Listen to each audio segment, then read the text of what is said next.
This episode of Limit Break Radio is made possible by our generous Patreon donors, including Borodor Duran of Adamantois, Soren Dulac of Ultros, and Miri Kennett of Sargatanis. Thank you so much for your support. If you want to support Limit Break Radio, visit patreon.com/limitbreakradio. Concerned Ul'dan citizens, we are still reeling from an almost unspeakable tragedy, and with great conviction, I implore you to stand against an archaic ideal.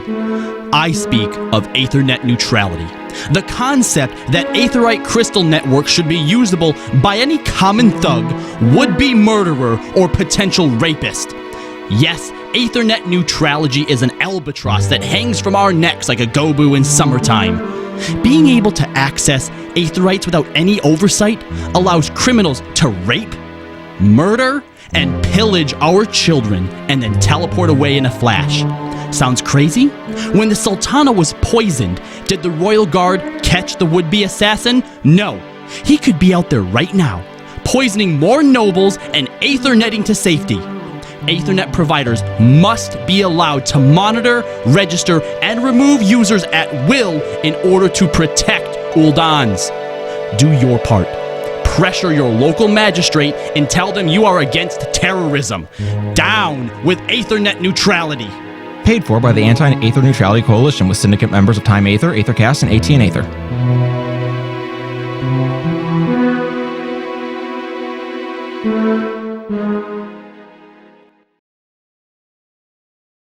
Live from Eorzea. Limit Break.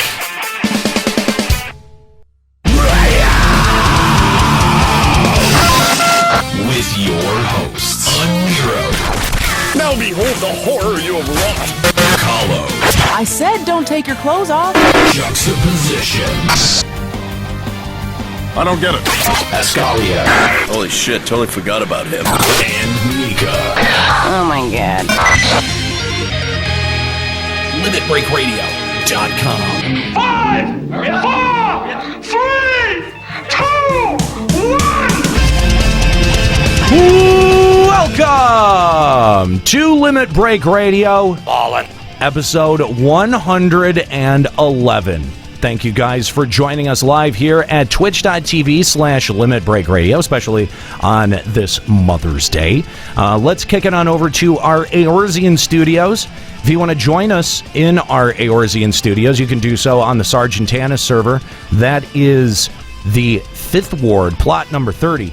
And you can come down to the basement where we have our live studios. Not a huge studio audience. I don't know if that has to do with Mother's Day or... Hey, you know what? Percentage-wise of what's going on the server, that's a humongous audience. Actually, I think that we have the most happening place in the entire server right now. Busier than Idleshire. It's sad, but probably pretty true. Anyway, welcome to the show. Thank you guys for joining us live here at twitch.tv/Limit Break Radio. If it's your first time here, mash that follow button. Join us each and every single Sunday when we start the show here at 4 p.m. at twitch.tv/Limit Break Radio. Now, just so you guys are aware, there's a good chance we're going to... usually we go for the full 3 hours, if not longer, here on the show. Today, we're looking to be out by 6:30 because I am taking my mom to dinner. We all want to go see our moms. Hold on. Nero has a mother? You have a mom? I do. Hellspawn have mothers? Yeah, it's true. Now I'm picturing like a family photo where they're all wearing the Odin helmets. Can we get Mama Grigori on the show? Oh, I don't know. I don't know. If they show up, I'm not going to make any promises. Papa Grigori has a beard on the Odin helm. I just think we did a great bit where we had, Mama Position come on and read some of the nasty things said to us, and people say more nasty things to you than anyone. That is true, and I just would like to point out that I shopped that bit with my mom first. Like, I was like, Mom, would you be willing to do this? And she was, after she read the comments, she's like, I won't say those things out loud. And wasn't one of her comments to you like something like, I'm concerned what you're doing to elicit these types of responses from people? Something like that, yeah, a little bit. Anyway, laughing all the way to the bank. Anyway, no, I'm kidding. So thank you guys for joining us here at twitch.tv/Limit Break Radio. I want, by the way, I want to let you guys know to line up your calls now. We want to take reactions to the video. We didn't show the video last week, but the video that leaked, we've given now everyone. We talked about it last week. We've given everyone a week to process it. Yeah, find a video that hasn't been taken down, to find it themselves. And so we want to get your reactions and your thoughts about that leaked video. So line up your calls. Limit Break Radio on Skype, 810-515-8715, limitbreakradio.com/Discord. Thank you to Kooky for standing by, taking all of your calls, putting in hard work on Mother's Day. So thank you very much. Happy Mother's Day, Kooky. Yeah. Even Happy though, Mother's Day, Nico. Yeah, that's right. Twins, I hear. Yeah, their names they're Gilgamesh and Yojimbo. Weeb. Those are going to be very difficult names for them in school. I'm just just saying. You don't think It'll be unique. You don't think Gilgy's gonna catch on in school? I mean, they'd literally have to go by Greg and Jim. Like, that's the only way that you would be able to get away with shit like that. I kind of like it, actually. She had 2 girls, by the way. Oh, that's going to be real unfortunate then. No, I like the idea. Yeah, their friends are going to come home. And yeah, your friend's going to come home and be like, "Hey, Jimbo, what's up?" And you're like Mama Nika's there, say like, "Oh, hi, yo, Jimbo." And he's Nika? like, "What was your name?" Nika, I need you to do me a favor. I need you to open up a Google tab and do a Google search on Gigi Allen and learn why you should never name anything or nickname anything Gigi ever.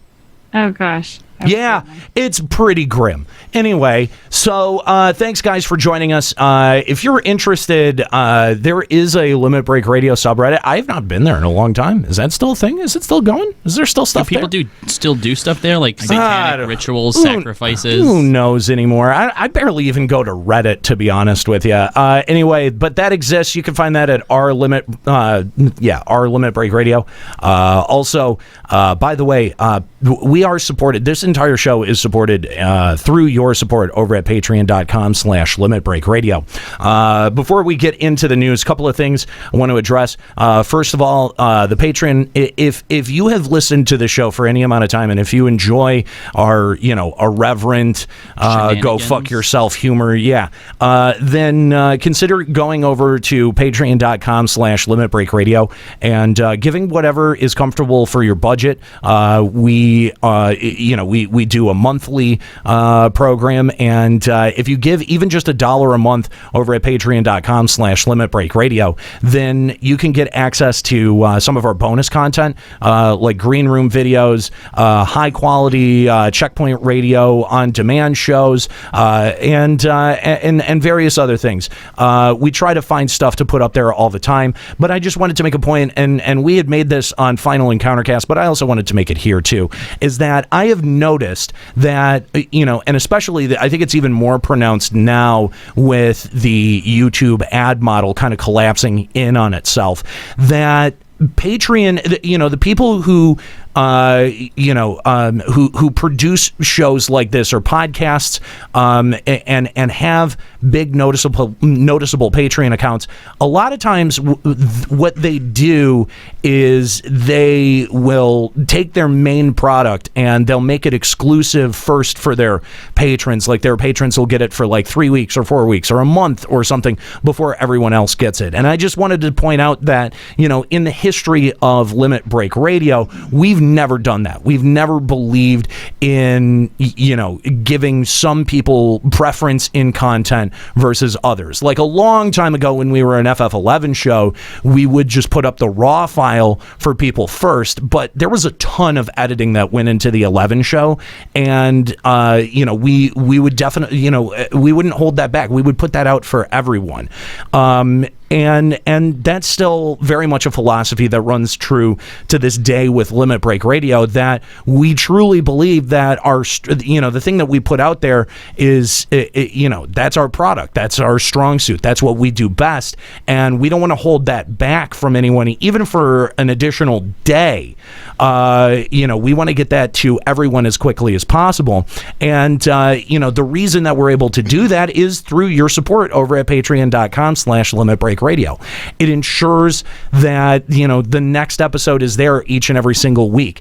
And, we've been getting a ton of really cool and unique opportunities with things like Checkpoint and being able to go out to E3. That's an opportunity that I don't think that we would have had the budget to be able to do if it wasn't for Checkpoint and it wasn't for the additional companies that have invested and been involved in the content of that show. So in a big circuitous way, that all comes back to your support and what you guys have allowed us to do to be able to do this show and Final Encountercast each and every single week, and that it's become a reliable product, not just for the people who put the money in, but for anyone who subscribes to this feed on iTunes or anyone that finds this on YouTube. It is equitable across the board. Everyone gets it at the same time, and that's really all of us. Everyone here on the Limit Break Radio side, but all of the other fans as well, really have you guys to thank. The 181 patrons. I think 182. I think someone joined. While Final Encountercast was live. Awesome. But thank you kindly. All of you guys that give to the show over at patreon.com/limitbreakradio, you have a big impact in how we're able to do this and how we're able to continue forward. So if you want to continue to shape the future of Limit Break Radio, Final Encountercast, and Checkpoint, then patreon.com/limitbreakradio is the best way to do that. You know what's great about us going to E3? What's that? It's the one place that, until now, Yoshi could be relatively assured he would not have to deal with us. You're right. There is no safe haven in America. I think we should have Limit Break Radio T-shirts on underneath our Checkpoint T-shirts. Yeah, so we need to get our Checkpoint shirts, so that if we see Yoshi, we just immediately pull them off. Exactly. Yeah, or during the interview, right? Like, wait till we're actually no.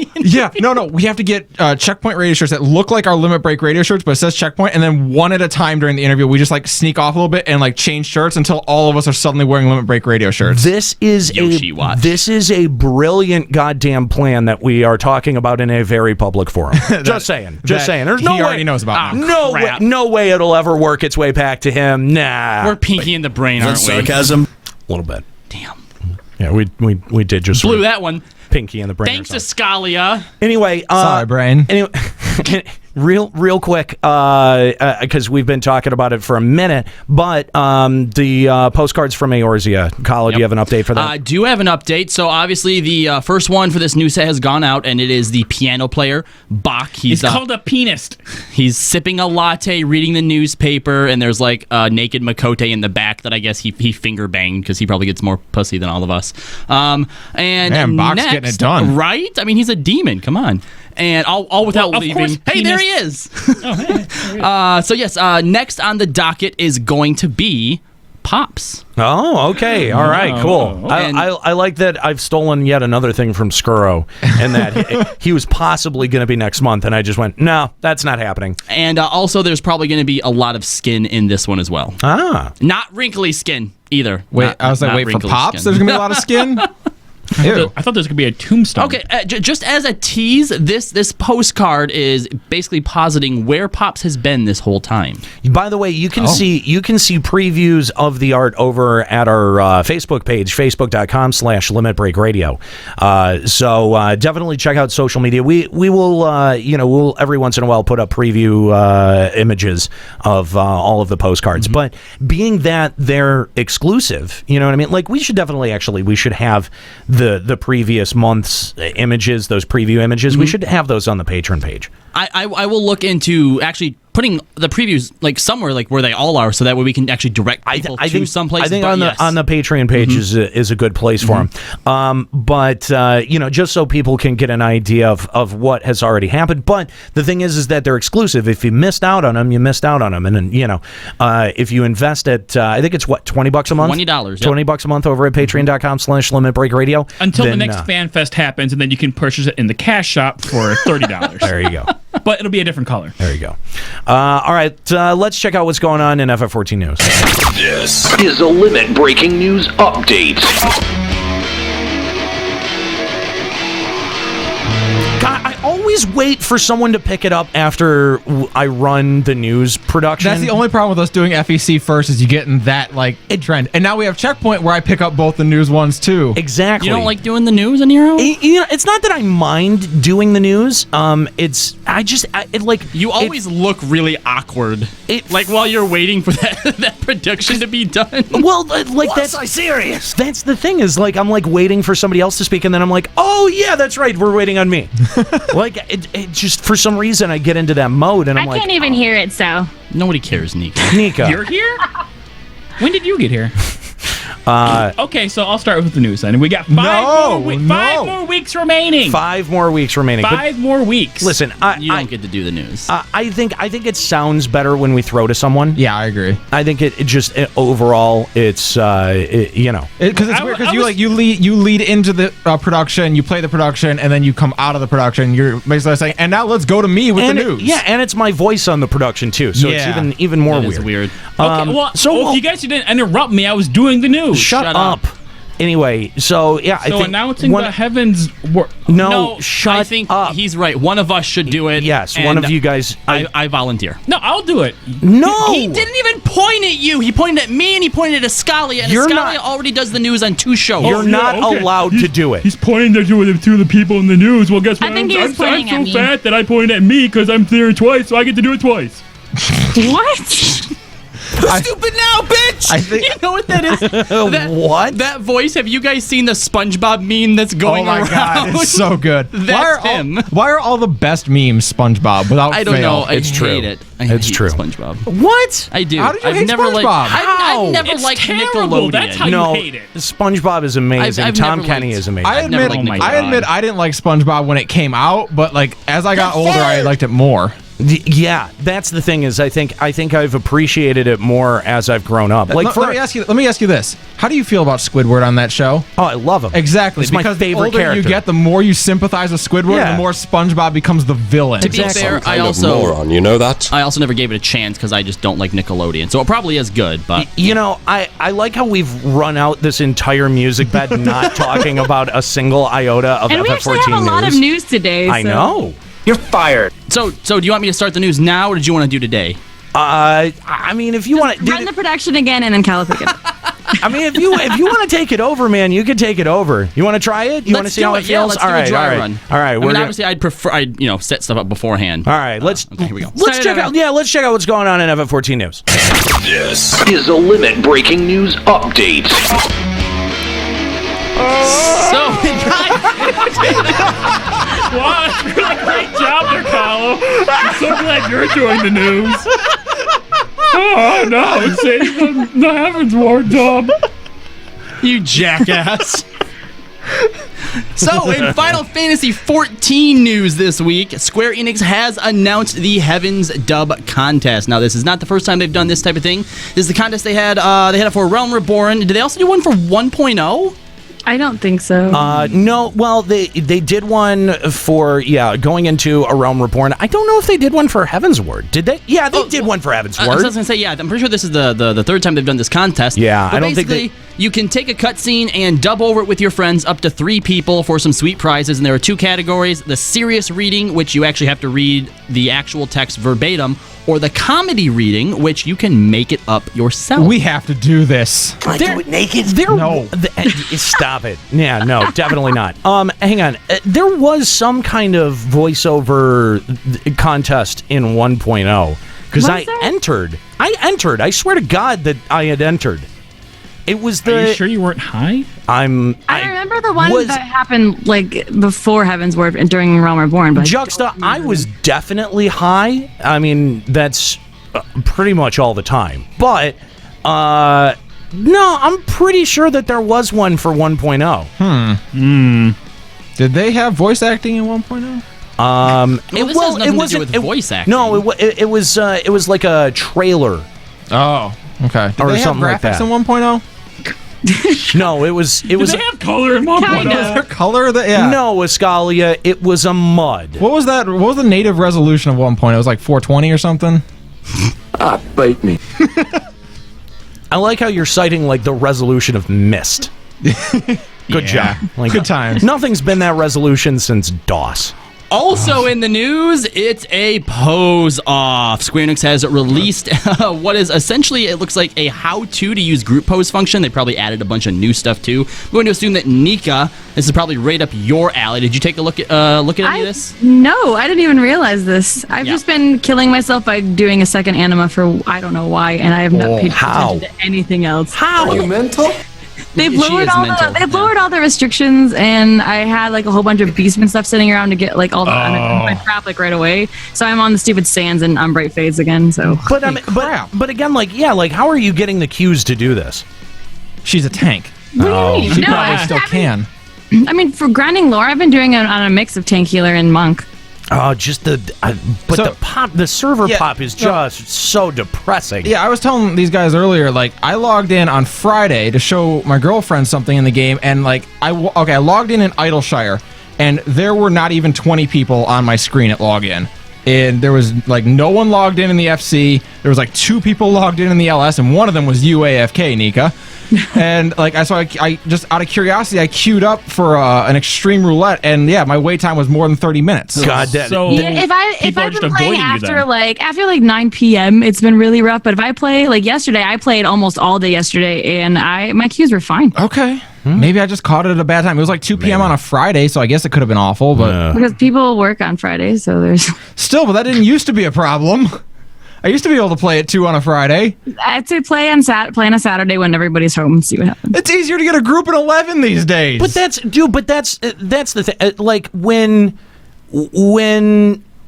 FF14 was first being developed, and everyone was saying, "Don't make it a WoW clone." I think that again, and I think I've said this before, but I think that criticism was more leveled at, please don't make this like an ebb and flow, like check out and then check back in style content, like drip feed content that WoW gets, where you get a whole bunch of people who are just completely divested from the product if there's not actively being new content being added, right? Which is a strength that FF11 always had. And even still, kind of, I think, if they were adding more content, they may just ambuscade. In order to play, you shouldn't have to qualify it with, well, what day and time are you logging on? Right. Exactly. Yeah. And I think that, like, if I think the criticism of don't make it a WoW clone was less about the style of gameplay or the HUD or how the game looked or being more a theme about the park. Philosophy of it. And yes, more to do with like, please don't give people a reason to check out in between content I did injections. everything in this patch. Be back later, guys. Everyone's playing FF11 right now. Like, look at Twitter. Stop. I'm not joking. It's true. That's actually happening. I think more people like in our circle of folks are playing FF11 than are playing 14. It's really disappointing. And again, like we had talked about on Final Encountercast with Elder Scrolls Online, that, like, they're allowing their players 2 weeks early access if they've pre-ordered. If FF14 did that, like, you would everybody will be done with the expansion before the expansion Except came that out. they're not releasing any raids until 2 weeks after. So it would be like the first set of normal raiding comes out when everybody else is starting. Okay, so everybody would finish, and then a few weeks later, Nika would come back. Maybe Escalia too. It would be weird to finish like the storyline a week before the game comes out. It really would. I mean, and that's the kind of time that you would have unless you're leveling up one of the new jobs. Yeah. Well, I mean, if you're not getting your shit done as fast as anyone else, then you're not a real red mage or samurai. Just saying. Hashtag. Says the not real red mage. Hey, fuck you. I'm not recognizing you as a red mage. Shut up, you ninja. No. Shut up, ninja. Who was the one who went out, got a commission done of a character in a job that didn't exist at the time, put it on a fucking t-shirt, and then wore it at that fan fest? Did you do that for Dark Knight? Did you? No. I don't think I did. You didn't. So you're, I did. So you're a poser. Red Mage did. So you're a poser. I got a commission done of my That doesn't even Makote. make any sense, you idiot. You were posing as a job that wasn't even the class. Poser. Posing as a job that wasn't even the class. Yep. I got a commission done of my Makote. It doesn't make me a Makote. Yeah. As much as he wants it to. Be more hype. Did you put on a t-shirt? No. Okay, there you Fair go. enough. I didn't put on the t-shirt. You're a fucking poser. Is that the key? Is that the dividing line? Yes! Oh. Put it on a t-shirt. Advanced tickets are now available for the Trial of Bahamut's Real Escape game. This is going to be all over the United States, several cities, Los Angeles, San Francisco, Seattle, Phoenix, Houston, Orlando, Chicago, and New York. They say that, but New York still doesn't have its tickets. I've had this tickets page in a separate tab on my phone for like 3 months, and I check it every day, and they finally added ticket sales for everywhere except the one I'm going to go to. Yes, New York is still to be announced. Take that, frustrating. Nika. Take that, Nika. Bam! I would love to try to go to the one in Chicago. I think that'd be a lot of fun. I yeah. think that would be fun. You could go to the one in Chicago. Yeah. I can't go to that one. Why not? Why not? Why not? Because I'm going to the one in New York. It's too It is too far. Why don't you just walk it? She's probably gonna be Moonwalking. pregnant by then. That's why. Again? Yeah. Really? I think you're supposed You to can wait a pump few those months. things out in like a week. Come on. Get over it. But I just love kids so much. I just figured I'd make my own kindergarten classroom. Oh, in my wow. house. Are you even trying? So, but again, I think this is really cool. I mean, it's a little gimmicky, but I like it. I like the concept of it. I hope that the design of the puzzle room is like super unique. But you know, these types of games, like the escape room stuff, is like super popular. Yeah. Like people just love this shit. Yeah. I heard the Zelda escape room was really bad, though. I was gonna say that's the problem. I've seen a bunch of them, and sometimes they're like really, really complex, and like it takes people like over an hour to get out. And other times I've seen them, and it's just like really. Yeah, that's the thing is I hope Sudoku. I really hope it's not disappointing. But what I've heard is that this is not like you get your own small room that your group is taken into, that you're sectioned off into groups, and that everyone's kind of doing it all together in one big room. Okay. Yeah. It was hard to understand what it was meaning by like you were in groups of 6, but yet there are multiple people in the same area. However, you're not working with them. Like it It's was like weird. I Skynimus. didn't understand what it was saying. It's Diadem 3.0. You have to do your own fates, but then you all get together to do something together. Square It's Enix. going to be a giant conference hall. There's going to be circle tables, and there's going to be like a whole bunch of construction paper in the center, and you're going to like cut your little hats out. And that's what I'm the end. That's what I'm concerned about, is that like at its worst, I think it's probably going to end up being somewhere akin to Nika's Station. the live fate or whatever not the live fate, but the group puzzle solving shit that we had at FanFest, right? Like that puzzle group, the puzzle we had the little workbook. We had to booklet, find yeah, the Hildebrand. You had to That. find the hidden 3D things around that. So not, And then not Nika- quite as bad as Nika's kindergarten. Well, class. Nika, step you up. remember 2 years prior at the 2014 where those puzzles were even a little bit more involved. I think they were even a little bit better. But still, I had no interest in doing that. And I think like at its worst, I think it could be like that. At its best, I think it's, it could... a real escape room. Yeah, it could be somewhere closer to what, people would consider a real escape room. But I think, I mean, have you read the story for it though? It's like Bahamut's coming back, and you only have 1 hour to stop it from resurrecting. Done. It's kind of cool. I'm excited for it. Does Square Enix know that you can't instance real life? Like, I mean, because it is weird. It is weird to be like, yeah, you'll have your group, but you can't work with other groups, but you'll actually be in the same room as other groups. Like, But you won't interact. yeah. Okay, so if they figure out a hint or a clue, then what? We don't get to. Password's Minfilia, everybody. It's Minfilia. Yeah, well, no, but I mean, like, if there's like some kind of like physical puzzle that they have that you have to solve, in any way, shape, or form, that like doesn't that give that away, having other groups doing it? Yeah, you would think in so. that's in the same room. I just don't know how you manage this. I'm intrigued. I think that they could probably pull it off, but it's definitely going to take some real organizational effort. Yeah. The date has been set for the Letter from the Producer Live number 36, and this time Yoshi P will be showcasing and discussing details regarding the job action changes following the battle system adjustment. Okay, now this is probably going to be a really important conversation because we've waited for Yoshi P or any of the dev team to get kind of deeper into what the battle system changes are going to be. I'm hoping to see a video. I want to see this new system in action. I do too, but look at the date on it. That's the 22nd. That's Monday. That's a fucking Monday. Monday, May 22nd. You're fucking assholes. This is on purpose. This is the day after our show. Wait, though. What time is it at, though? Because maybe the 22nd for them would be the 21st. No, it's Monday, the 22nd at 9 a.m. Pacific time, so noon our time. Noon on a Monday here. Why are you doing this, Square Enix? Because we did I'm the Zone not even on video break at last that time, week. so I can't even watch it. What the hell? That is ridiculous. That's some bullshit. Fuck! We can't even plan a fucking episode around that. We've got to wait an entire week. And it says this time the audio will be available in both Japanese and English? Okay, see, this to me says that this is going to be a pretty important conversation. Yeah, and they're having it the day after our show. Fuckers. Assholes. Go touch his dick. I hate us. All right, so this next piece of news, had I known I was doing the news ahead of time, I would know more about this. But as I'm sitting here trying to figure this out, all it says is Yoshi P Community Project Update. He got it.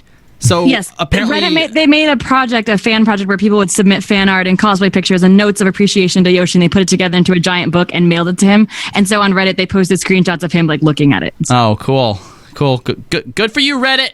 Nailed it.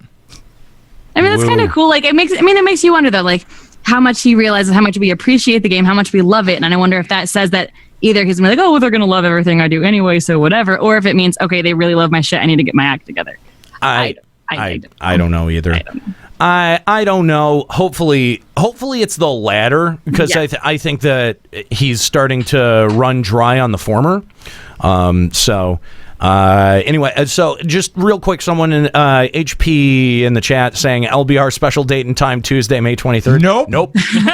No. That's funny. No. Let me bring you up to speed on what Monday at what a noob you are. on what Monday and Tuesday looks like for us. Checkpoint crunch time. Checkpoint. Brief lunch. Checkpoint. Whoa, Checkpoint. whoa! You get a lunch? Oh yeah. It was a joke, you bitch! Mr. fucking Meta Time over here. What the fuck? It's time to eat. Yeah, what is that shit? I bet you shower too, except we can smell you. We know Inappropriate. How many times on Wednesday, like at like 4:00, am I going into the group chat and going, can someone please get me some lunch, like, or dinner? I'm so fucking hungry right now. In that voice. And we all sit there like, didn't you just drive home from work? Why didn't you get something, you asshole? Eat some beefaroni. Honestly, I forget to eat sometimes. I've been there. And it's just like that's his secret. No. Like you're Wednesday, honestly, Wednesday is like checkpoint. Even if I'm at work, like I'm working on writing, something for checkpoint, and I'll get out of work and be so focused on what we're going to be doing on the show on my drive home that I'll pull in, I'll get here, and then I'll sit down, and it'll be like 45 minutes to an hour before someone shows up, and in that time, it's like my body starts to relax, and then I get hungry, right, and then I'm just like, oh. Fuck, I forgot. Unless I'm thinking about it, I will absolutely forget food every fucking time. But yeah, I don't foresee us trying to do a special on a Tuesday. No. That's not going to happen. When this was the only show that we were doing, yeah, we probably could do that. We'd make something happen. Yeah, at least have someone streaming it. And, yeah, exactly. But as it stands right now, we just don't like you enough for that. No, it's not that. As it stands right now, like we are just redlining in terms of trying to produce all 3 shows that we do. Well, not to mention Juxta works Tuesdays, Scalia works Tuesdays. I'm sure that Nika probably works Tuesdays. None of us, as much as the teacher works. None of us have been able to quit our jobs to be able to do this full time. So yeah, that's exactly right. Yeah. So just something to keep in mind. We'll cover it. We'll talk about it Sunday. Yeah, we'll talk about it Sunday. 6 days later. If any of our listeners live in Tokyo, Japan, you might know that there's a Final Fantasy XIV orchestra concert called the Eorzean Symphony coming to you. And if you play FF14, you are going to get a chance to buy tickets in advance. God, this makes my dick so hard. Why can't we get this? I agree. I'm so salty that North America doesn't get anything like this. Like especially because we get all the other Final Fantasy concerts. Why can't we have this one too? The fucking idea of this I'm so. I want this. I would go. Me too. I'm mad. I would travel almost if it was in the continental United States. Unlike fucking Distant Worlds or something like this. The fact that it's specifically FF14, I would have made whatever investment to be able to get out there. I swear. The fact that it's in Japan, I would try to. Oh my God! Square-Enix, you need to bring something like this over here. You need to. I would love to hear orchestrated or chamber music for FF14. I think it would be beautiful. Gay! I would fucking love it. Can you put your dick back in your pants now? No, I am so hard. I said that right at the beginning. This makes me so fucking hard. It doesn't mean we want to look at it, though. Yeah. So, Yoshi released that final piece of artwork for that huge teaser that we talked about last time. Oh my God, go fuck all of you, go fuck off. There's like nothing on that last piece. There's nothing. No all Vieira. Of your dumb speculation, all of your calls for fucking Vieira. Go fuck yourself, you dumb idiots, if you thought that was going to be a fucking Vieira for even a half second. I was so close. I mean, come on, you look ridiculous. I was so close to getting a hold of one of our artist friends and having them like edit that into a Vieira and then sending it to a Nero.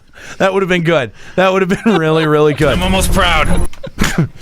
There was also a new Stormblood screenshot that was a bunch of screenshots that were shown and teased, showing some new class animation areas, stuff like that. I didn't myself notice anything particular that really jumped out.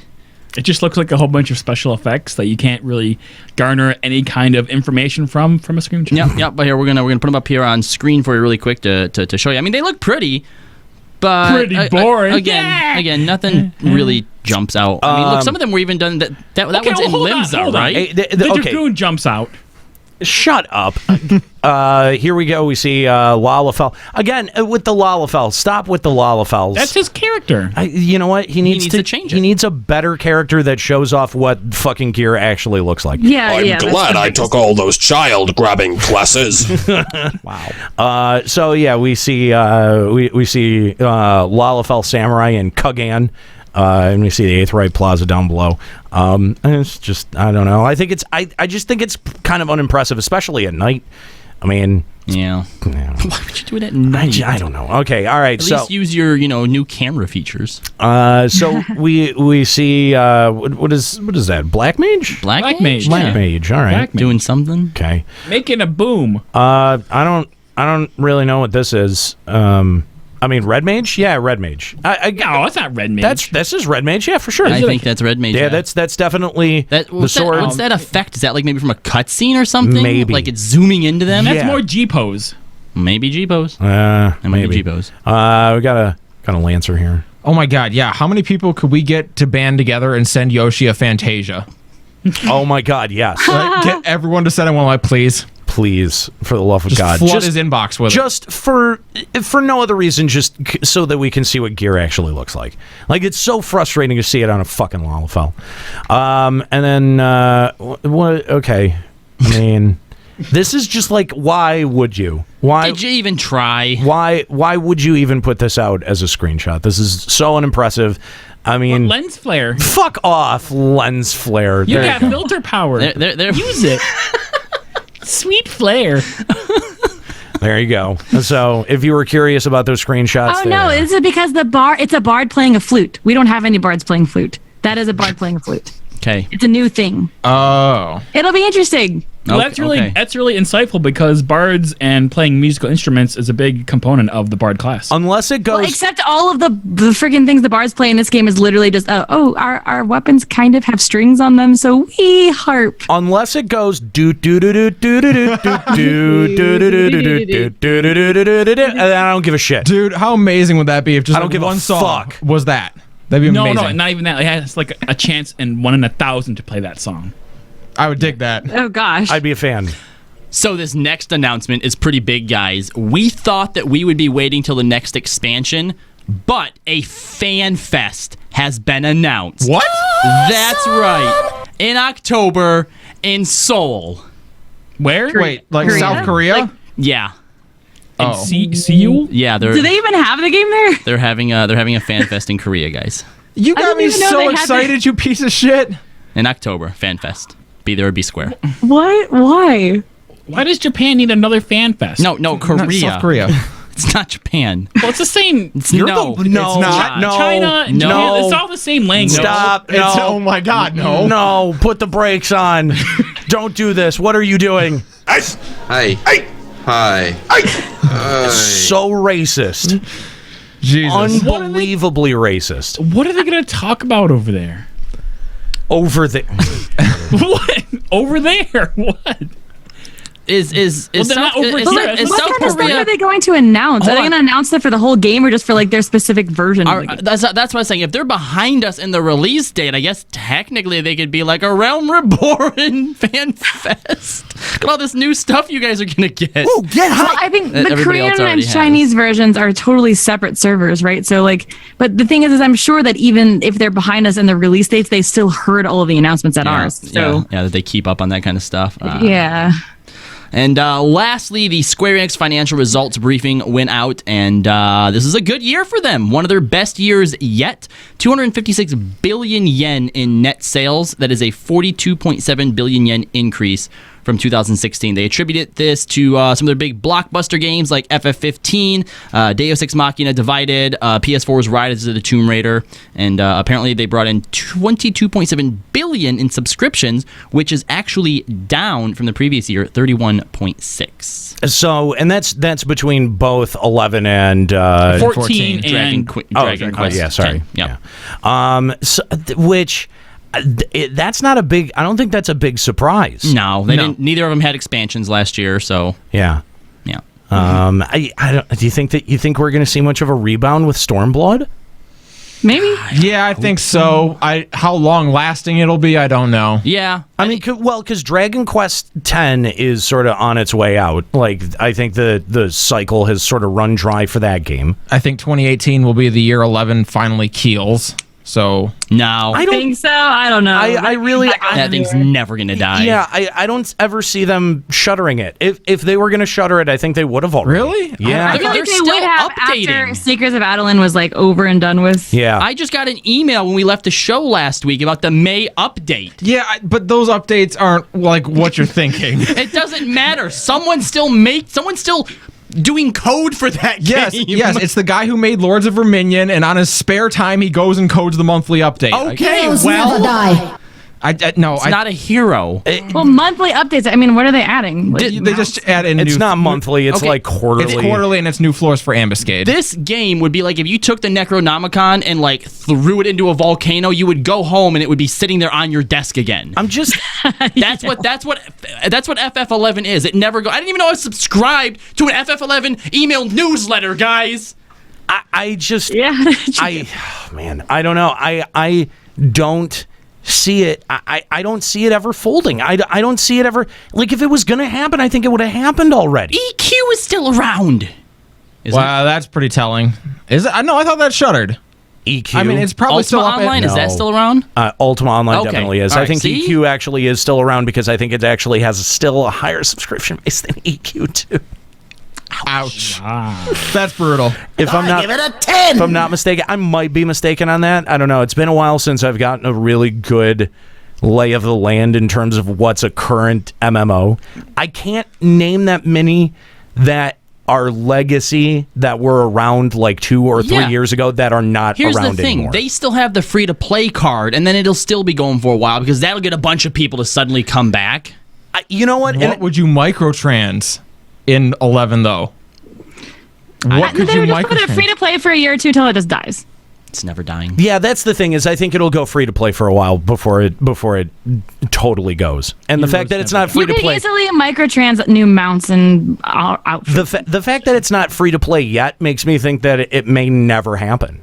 They just may I keep think that they're holding motherfucker that card going. in their back pocket until there's like 5 people left on the server, and they're like, "Hey guys, it's free to play," and then they get like 2,000 people to come back. They'll suck a Scalia back in again. The thing left. The thing has got to be run off of a single server rack anymore. Like, oh yeah, you don't need. That's partitioned for like also Lords of Verminion. Yeah, like there's no way that it requires that much overhead to just keep the thing limping along.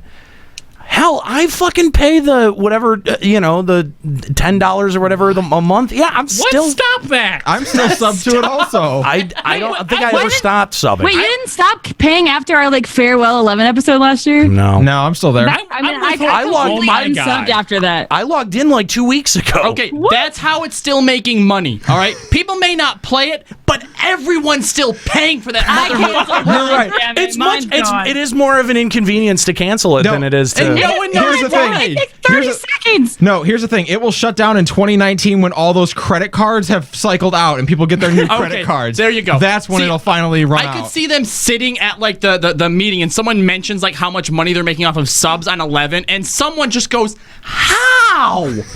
Why? Can we get Dave in here? He's the guy who still works on that game, right? Dave, what is happening? What are you doing in that game? I don't know. I was going to do some more ambuscade. Oh, what's that? Well, I just put in new enemies and called it go. Why are people still paying for it? Well, mostly because it's a lot harder to cancel it than anything else.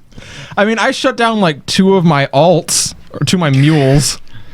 I don't even know if I would know how to log back in. I think I still have the security token is linked to it.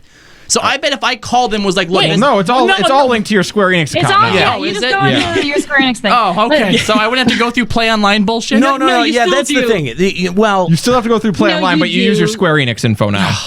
All that bullshit. That's when I re-downloaded it to even try to do all the extra story stuff in the first place. It was actually a real pain, and I had to download like patches and stuff to make Play Online work on my current Windows. It was bad. Are you sure? Because like I'm pretty sure that if you wanted to stop paying for FF11, then you could do that all through a browser if you wanted to. Yeah, you can. Yes, you can. We mean when you log in to play the game, you still have to log in to play Online. But just the perception of like because I think most people would look at it like, I'd have to log in to Play Online to cancel. Fuck that. Oh my god. No, you can just do it on the Square-Enix website under account. I'll just pay the $10 not to deal with fucking Play Online. Do you realize by putting it out there that they only have to go to the website? We probably just cost SE untold thousands of dollars. Untold 20s of dollars. Can't believe they did that. Anyway, Anyway, that wraps up the Final Fantasy 14 news. Oh, whoa. What?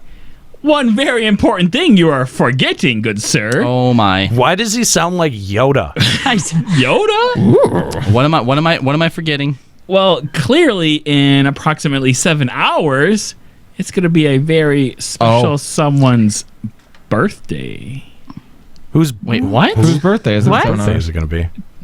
It's mine. Yoshi P? It's mine, guys. Yoshi already had his birthday. No, it's not. Your birthday's back in February? Tomorrow? Your birthday's not tomorrow. Tomorrow? No, it's not. Yeah, May 15th. Your birthday's not in May, is it? Paging Dr. Boy, Dr. Birthday Boy. Hold on. I'm going to his Facebook page, guys. Oh my god. No, I don't believe him. I think this is a troll. They're shutting down the American servers to migrate them. That's the rest. That's happening tomorrow, and that is big news. Oh yeah, they're that's doing right. it in honor of my birthday. It's not on Facebook, so I don't believe you. I hide my birthday so people don't send me birthday wishes on my birthday, so I can see who my true friends are. This is bullshit. My bullshit detector's going off here. I'm checking in on his Skype real quick. I feel like we had this entire. Didn't we do an entire bit where we like ignored his birthday, or was that someone else's birthday? I'm sure. I'm sure that happened because you guys are assholes. But it was like recently. It wasn't a whole year ago. Yeah, it hasn't been that long. There's no way. I feel like he Show us your driver's license. I feel like he just wanted to use the drop. It's out there. Go get it. Oh, God, you're such an asshole. You need to prove to us it's your birthday. Yeah. Because I think this is some weird, desperate cry for attention. Oh, I can cry differently for desperate cries for attention. What does that sound like? Nothing. Totally froze. Wow. I called him on that one. Couldn't get to it fast enough. I tried. I was 17 pages away. I know you tried, but It's you so shouldn't have hard. tried. Uh-oh. You needed to come up with something. I just looked up Juxta's Skype account, birthday 5/15/85. Yeah. Oh, shit. Well, don't say the last part. He's 31. That's Well, now everyone knows how old you are. Well, I don't care about that part. What's your social turning- security number? He's turning. Oh, well, it's He's turning 30 38.94. Yeah, he's 32 tomorrow. Huh. Huh. See? Well, now I feel like the asshole. Good. I mean, you I shouldn't don't. because it's Juxta, but I don't know. Do we sing to him? No. Man, That's so precious because he's the one that pressed that drop. Well, but it's what we were all thinking. Come on, don't be shitty. All right, so here, blow out the lighter. For some reason, I thought Juxta was younger. gross. Salami breath right in my face. okay, all right. So basically, tomorrow Juxta's mom celebrates her biggest regret. Yeah. Ooh, Can we rough. move on? Well, in addition, Essie is shutting down the server for his birthday too. That too. In memoriam, Juxta was born today. Fuck us all. Rip. Get her done. Rip servers. Anyway, all right. Spoiler: I didn't get you anything. Nah, me I know. neither. I didn't expect you guys to I guess. after freaking Christmas. I got you something for Christmas. Yeah, after I told you I was getting you something. That's correct. I think it's really impressive that somehow he managed to work up a post sandwich gross burp along with that blowing out of the lighter. He definitely spit. Like I could see the spit flying through the air. It's gross. Yeah. Do you not? I feel like I need a shower right now. Sloppy. He's like, well, water puts out fire, so you gotta spit when you blow. Come on, it's the elemental wheel, guys. Jeez. Anyway, so we are going to revisit one of our favorite segments, a fan favorite segment here on the show. This is one that everyone requests all the time, and it's one of our favorites to actually do here on the show, but we're doing it with a little bit of a twist. We have a very special guest, someone I never thought we'd be able to get on the show. It's a big moment for us. I'm a fucking dragon over here. No, I'm kidding. Sorry.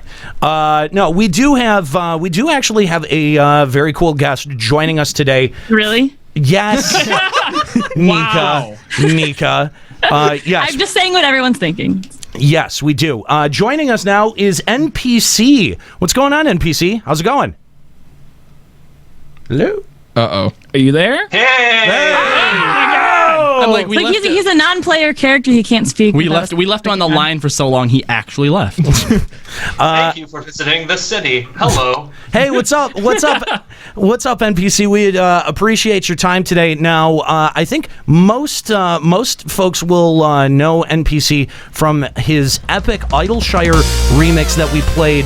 I think this was like 1 or 2 limit breaking music ago. I think. I think it was, and this just one of my favorite FF14 remixes of all time.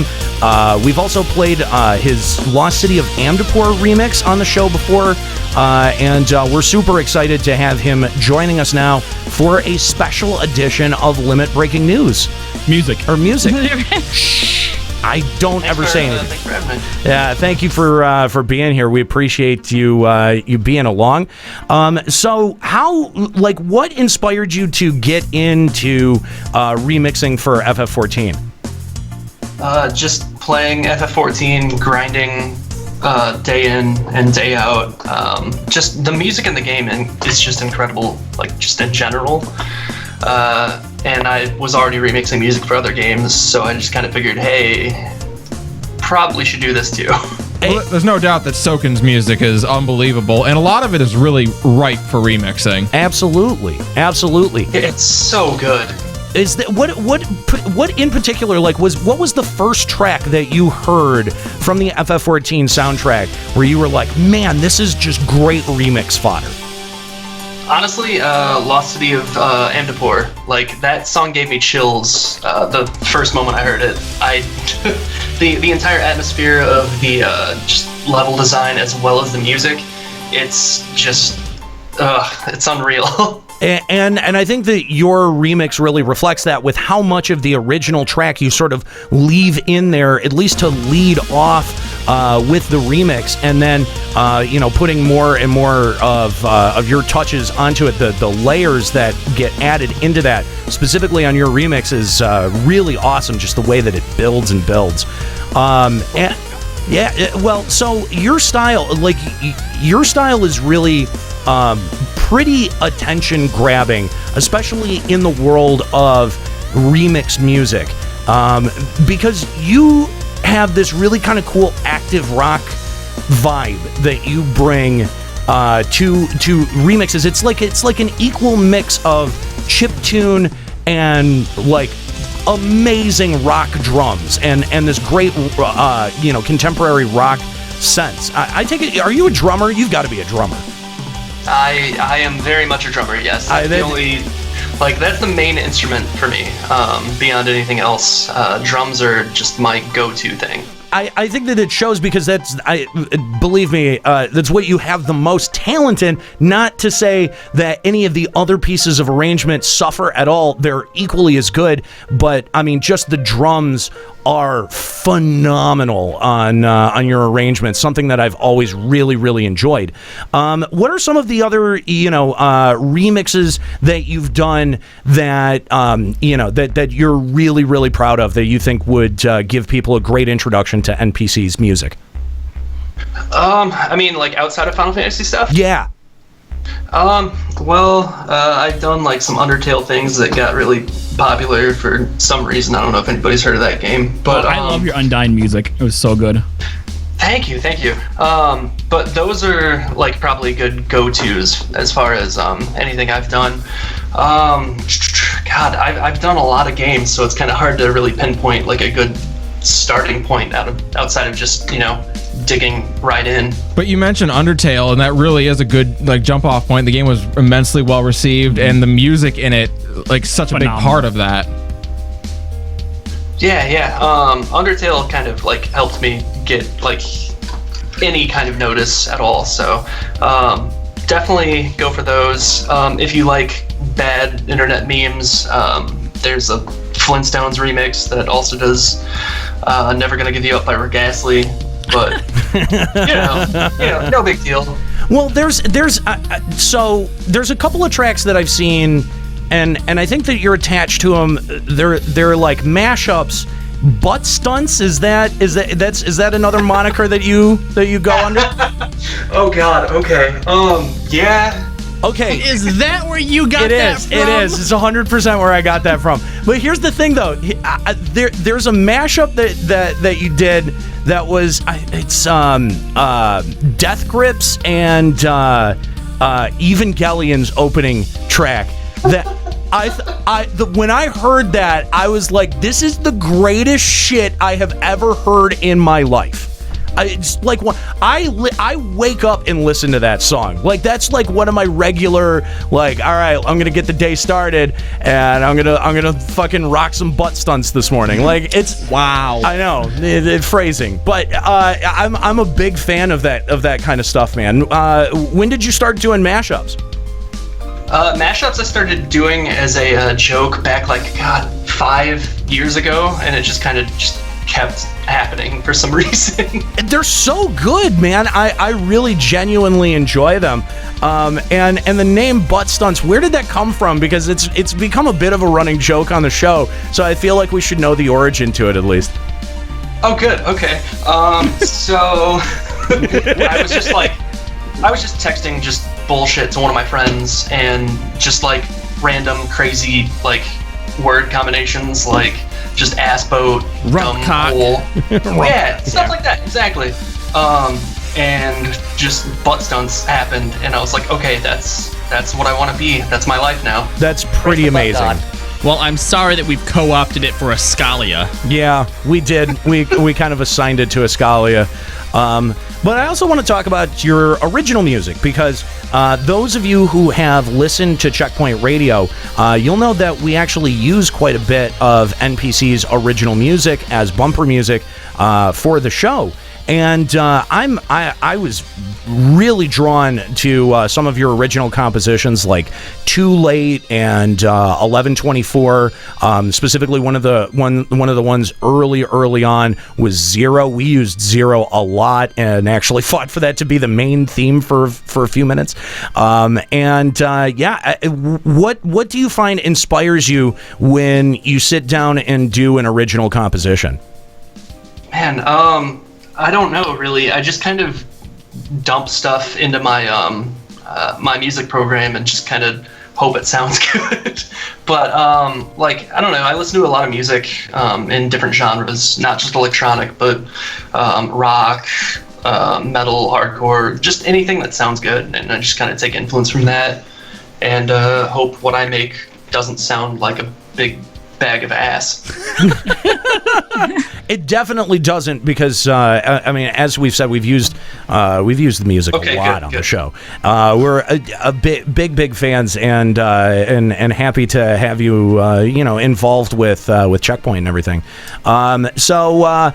We've had your music kind of hanging out behind us as we've been talking to you. But would you want to stick around and listen to some other FF14 remixes and share some of your thoughts?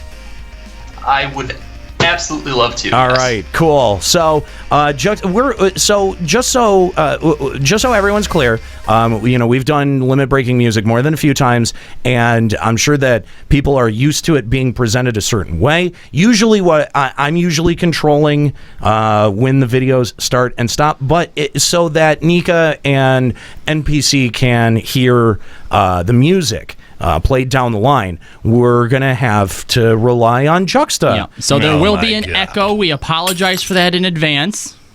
No, there won't. I know there's no echo. No, there won't be an echo. But you can't run drops, because that's what? You can't run drops. You can't run drops because Get it out of your system right now. Man, so not cool. Are you good? That's out of your. It's out of your system. Lick my balls. Okay. And monkeys might fly out of my butt. You sure? All right, one more. Sure. Let's not suck the ghost of his too hard. Okay. All right. Well, you gotta push the sloppy one. No, you don't. No, he doesn't. He doesn't, and you shouldn't be encouraging him. Really? Why would you listen to Nika?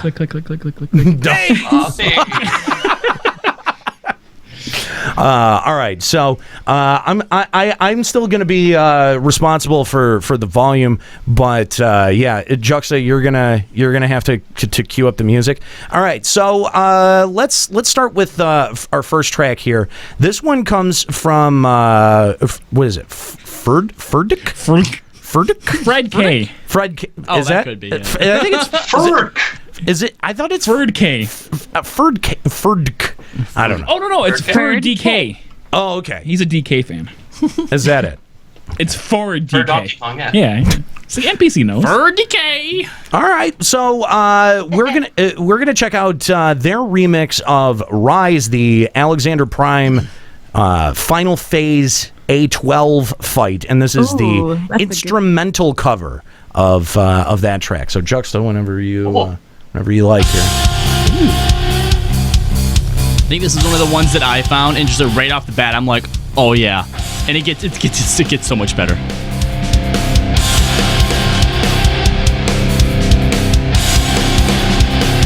Does this have a video? Yeah. Along with it too, like the dude's playing along. Oh yeah. Oh wow. Sonic Boom. Want me to narrate it? He's playing guitar right now. No, don't. No, every time you talk, the music goes away from me. I can't hear it.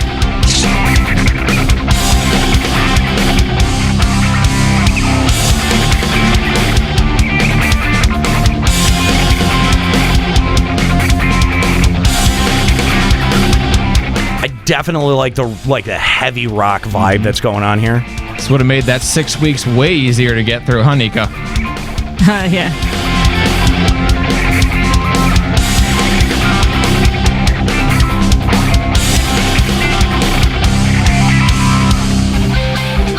Now, we always talk about how we need like a change up in there or whatnot. Oh, when I first heard that right there, that sold me on this track. This is nice.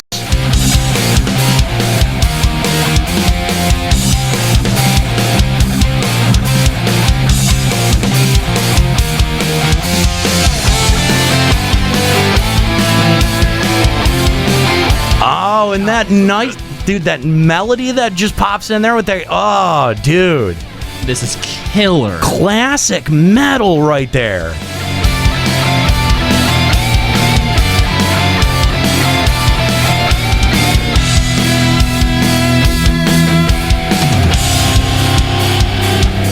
I really love the big Pantera bass drum.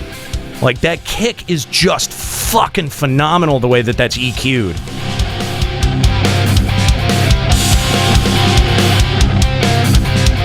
It's another great example of when they take a song, they make it their own, but you can still hear that classic Alexander in there. Oh, yeah. Yeah, you can still hear all of the original track in there.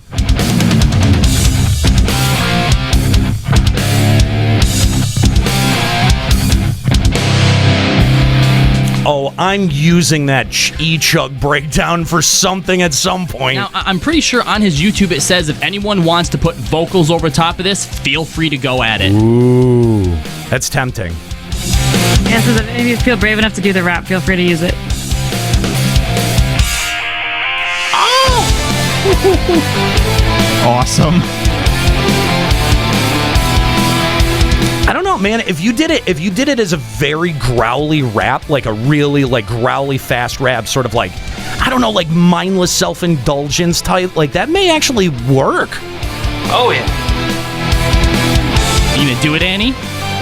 I don't know. I'll give you $1. You know what? When $1 whole dollar. $1 whole dollar. When I actually had recorded the Titan cover that I did with Husky by the Geek. Yeah. That was when I lived in my house.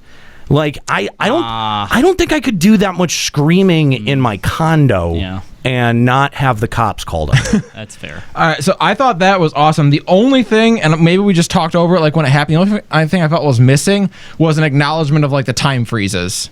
Because that's such an important like part of like that fight and the sounds that you hear of it. I'd have liked him to acknowledge the time when it freezes, you hear the beep, beep. Yeah, like the background sound. It's like it's really cool. He probably awesome. Well, he probably could have worked it in there in some form or fashion. And this is like a reference to. You don't have to like actually pause the song the way it Yeah. does, but having like the beeps like lead into a build up, and then you hear the beeps, and then like something big comes in. I don't know. I think there's a way to. I just know that like when I'm actually doing that fight, those are my favorite parts because you're going along, and then suddenly everything just freezes out, and you just hear like the kind of the subtle background noises. Yeah, and then where it picks back up. Yeah, and it's you go like again. it's like they put like a muffle filter on it. Yeah, no, I really like this because it really feels like it's one of those songs that's telling a story. You know, it's not just long stretches of kind of the same thing over and over again. Like this one really, really hit me hard. Yeah, very well done. Very, very well done.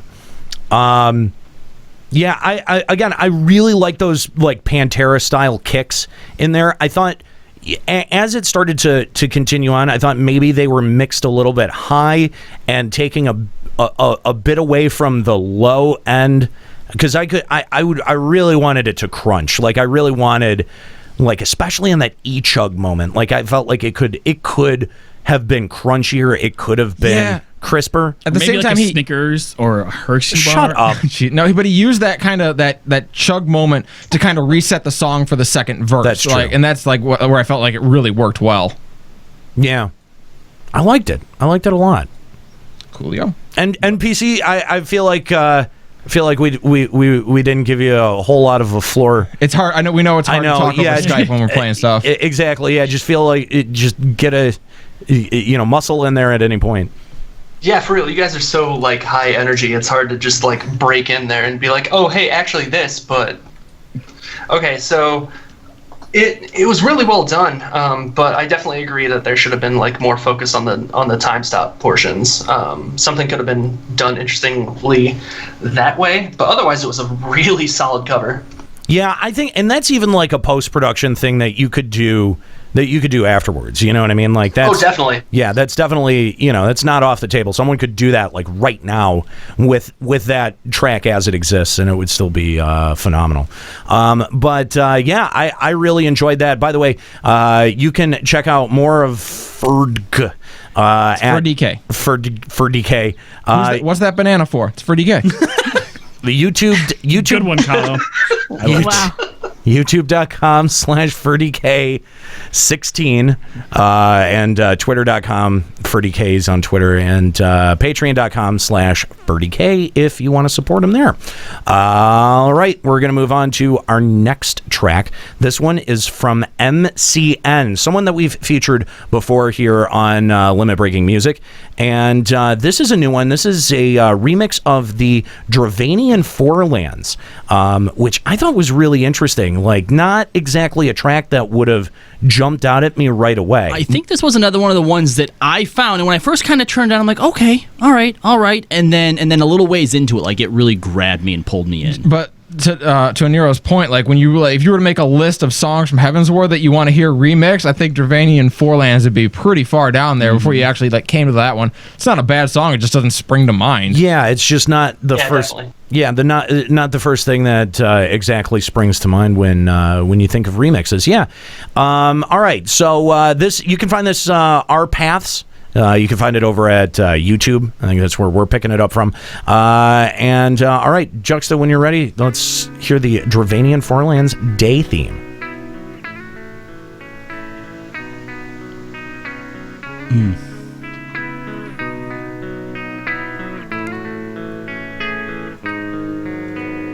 Interesting beginning here.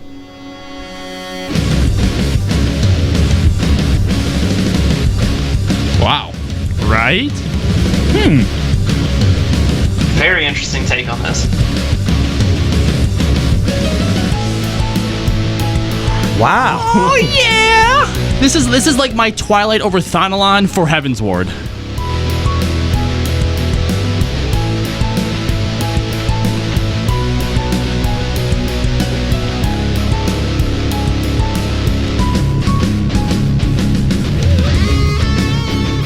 Like, this is not a theme that I would have picked just if you had a lineup of themes to pick out. But hearing it done, this is cool. I dig it. This guy is killing it.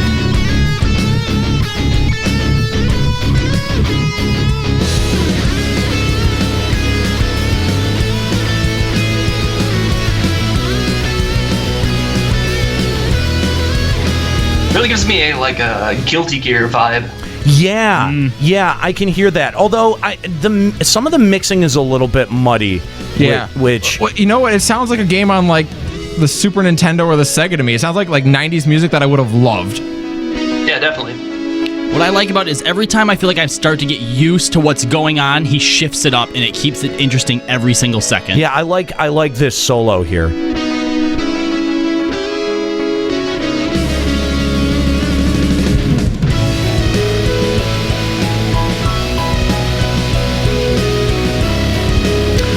Oh man, are you catching that piano in the background? The piano doing the prelude. That's pretty fucking cool. Yeah, it's a clever element addition.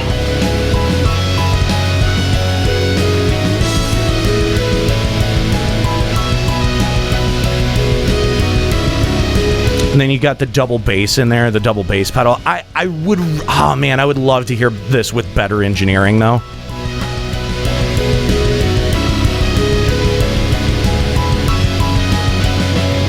I don't know. I almost feel like that muddied element to it almost adds to it. Like I say, it feels like music I would have listened to growing up playing video games, and I dig it. Yeah, it feels more raw that way. Yeah. No, I get what you're saying, but dude, as someone, I really sought out that, like, dude, if it was recorded on a 6-track in someone's basement with like a microphone in a Ritz cracker box across the room, I want it pressed onto vinyl and only on one side, and it has to be a flexi, and there should only be 20 of them that exist. I was that guy for so long that it's like, I just want to be able to hear all the instruments now.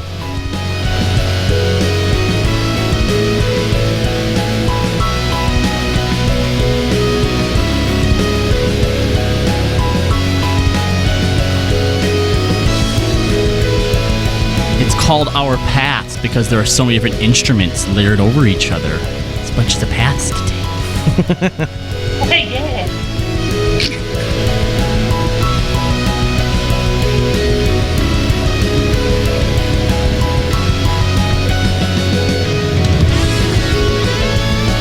See, with this track, that zone would be so much more interesting. Dude, this like lead that they have going on here is bad fucking ass. Yeah, you want to talk about a part of the story that dragged? This would have helped a lot. Yeah.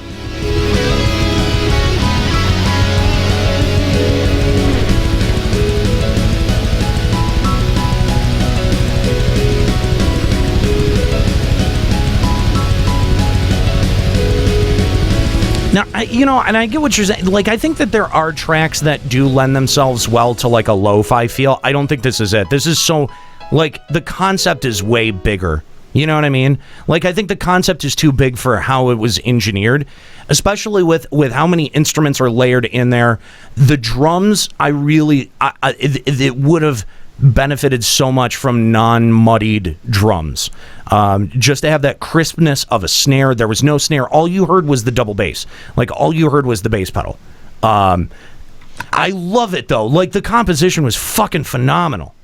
I think, again, the part of it is just like, I grew up with a Sega Genesis, and this is the kind of music I was used to hearing, because, like, Sega had that instantly recognizable music style to it. Every Sega game had it, and this really rings true with that. Garbage? Well, no, I mean, what Sega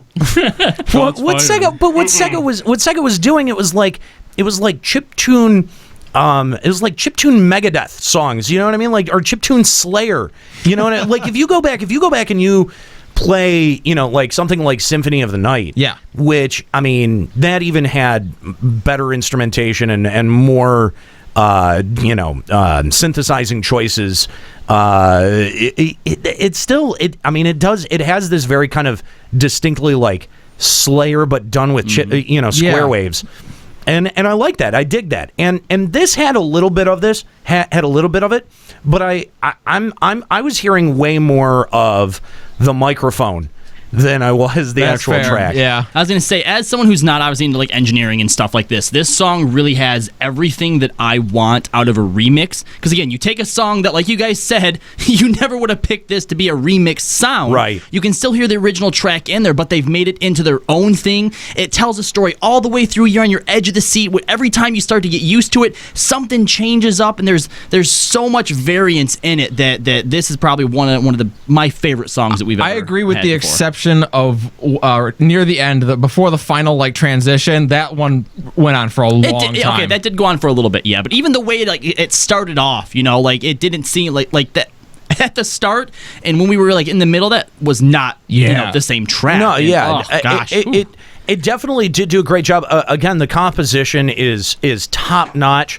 I would have loved to hear more of the drums. I think even just making the drums more present or a better engineering on the drums, because it sounded like they really only had maybe two microphones at most on the entire kit, and you're not able to, if you're lucky, you're gonna get the obviously the kick drum and then like maybe the snare, you know what I mean, and like some cymbals are gonna be in there, but that mix is so hard to do. I know, I've done it before. I've done a 2-input drum mix, and it sounds like shit. It sounds like that, and if I could just hear all of the different pieces of the kit, it would have been so much better. But what this says to me is that this is someone who is working against their limitations and actually taking an ambitious idea that they're like, I don't know how I'm going to do this, but fuck it, I'm going to do it anyway. I like that. Like, I am always going to be supportive of that kind of work ethic, of that kind of like, you can tell that was a very ambitious undertaking. It was, and again, we've heard other entries from MCN before in the past. I don't know that any of them have been this ambitious, and I really think that it deserves a whole lot of credit. I would have just engineered it 100% differently. But again, if this is just someone in their bedroom and they're working within their limitations, god damn, hats off to you. Fuck, that's amazing. Okay. So like, as a, I guess, bedroom producer or whatever, like having also gone through the Dravanian Fourlands for hours, God, just hours. Like, can we just talk about how awesome this arrangement is? He heard something that again, in NPC, you're bringing up a great point. in the bajillions of hours that we spent in there, he heard something that none of us heard. Mm-hmm. That's absolutely amazing. You have to pay attention to what the music isn't playing. The mix down, of course, needs work, but like as a bedroom producer, like arrangement and production and mix down, just like it's all so much to do as just one person. Yes. Yeah. Just speaking by the arrangement itself, this person is incredibly talented to turn something that was just a calm, mellow track like this into something as bombastic and just interesting as this track. Yeah, absolutely. And it's like, I wouldn't ever accuse Soken of like phoning it in on anything, but you can tell like there's tracks that Soken felt super inspired about. Like most of the Primal tracks, you can kind of hear it. There's a difference. There's a difference between that and like and say something in Idleshire, you know, right? Like, yeah, yeah, and it's supposed to be because you're telling a story. There's supposed to be more tension. Yeah, I get it. Right? Yeah, there's just like there's not as much to work with in a song like this, but like you say, this guy heard something there. Was like, wait, I can make more out of this. Right. Exactly. And that is absolutely to be commended, and I think that's, you know, you can throw as much money at a home studio as you want. If you don't know what you're doing, it's going to be shit in, shit out. And you know, you can clearly tell this person knows what the fuck they're doing, and I think it's that level of talent and the fact that they were so adept at the composition that makes me go, God, I want this to be recorded or mixed better. And that's really that. If I'm bitching about the mix, if I'm bitching about the way that it's recorded, then there's very little for me to complain about. You know what I mean? Like that's just me being very nitpicky. Well, stop. Well, but just so everyone's aware, this kind of comes out from the Hometown Domina project. We've played a couple of those tracks before, and we've actually played featured music from MCN on the show before. We featured the Ramu remix track in episode 28 and the Ul'dah theme in episode 34. So, by the way, Esha on YouTube has been really, really awesome about archiving a lot of these and saving them as either a brand new upload or you know, in a playlist. So and they have one of my all-time favorite YouTube names, the username, so you can find them at youtube.com/thefuckyear. So go Isn't ahead. that every year? I mean, is there a year you fuck more? No, I mean there could be a fuck less year. Right, like that's never a goal you attain. That's not. Yeah, that's like more of like a deep, dirty shame secret that you don't tell anyone. Anyway, we learned something new today. The fuck year. I like that name though. So there you go. If you want to check out more from the Hometown Domina project, you can do that at youtube.com/thefuckyear. So anyway, all right, let's check out the next remix we have here. This comes to us from Alavadia. Wow, I nailed that first time. Is that right? Well, you took a little time to get there. I wouldn't say nailed it, but you got it. Before you get on the first commitment. Yeah. Alavadia. There you go. There you go. Yeah, I'm smart. It's like when you drop the first slice of pizza, you get on the floor, but you pick it up real quick. You're like, it's fine. 5-second rule. Yeah, I got it. All right, so this remix comes to us from SoundCloud, and you can find more information at their SoundCloud page, soundcloud.com/Alavadia. So let's check out their remix for the Electrified World of Darkness. Juxta. Okay. SoundCloud takes longer to load. Here it comes.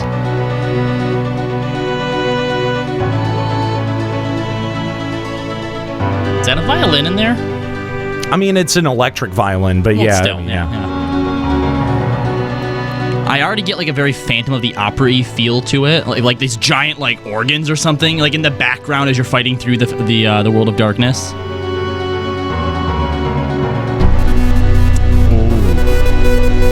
Oh yeah. Yeah, I at first I was like, I don't know. Needs more. That bass though. that bass though. What these songs are always good at is it'll be a genre of music that overall I'm not really that into, and then these songs will be like, but, and I'm like, okay.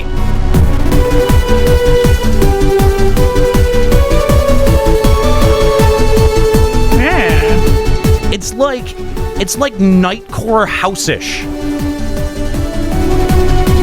This is another song that feels very 90s video game-ish to me. Get out of the 90s. I can't. The songs are in there.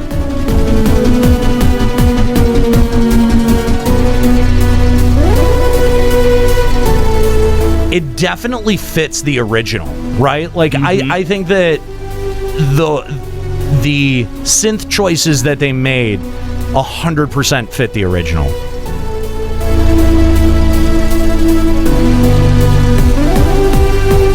You're right, that bass. That bass, though. Yeah, I want to hear this with like my subwoofer cranked on max. Like, if we could have had this song at the LBR after party, this would have been like the biggest dance song. Yeah. I'm still mad that we had the Susan Calloway remix. Like, we could, if we had played that we would have just made the whole place explode. Oh. Whoa. Song thicker than a bowl of oatmeal. Yeah, it really is. I really like this change.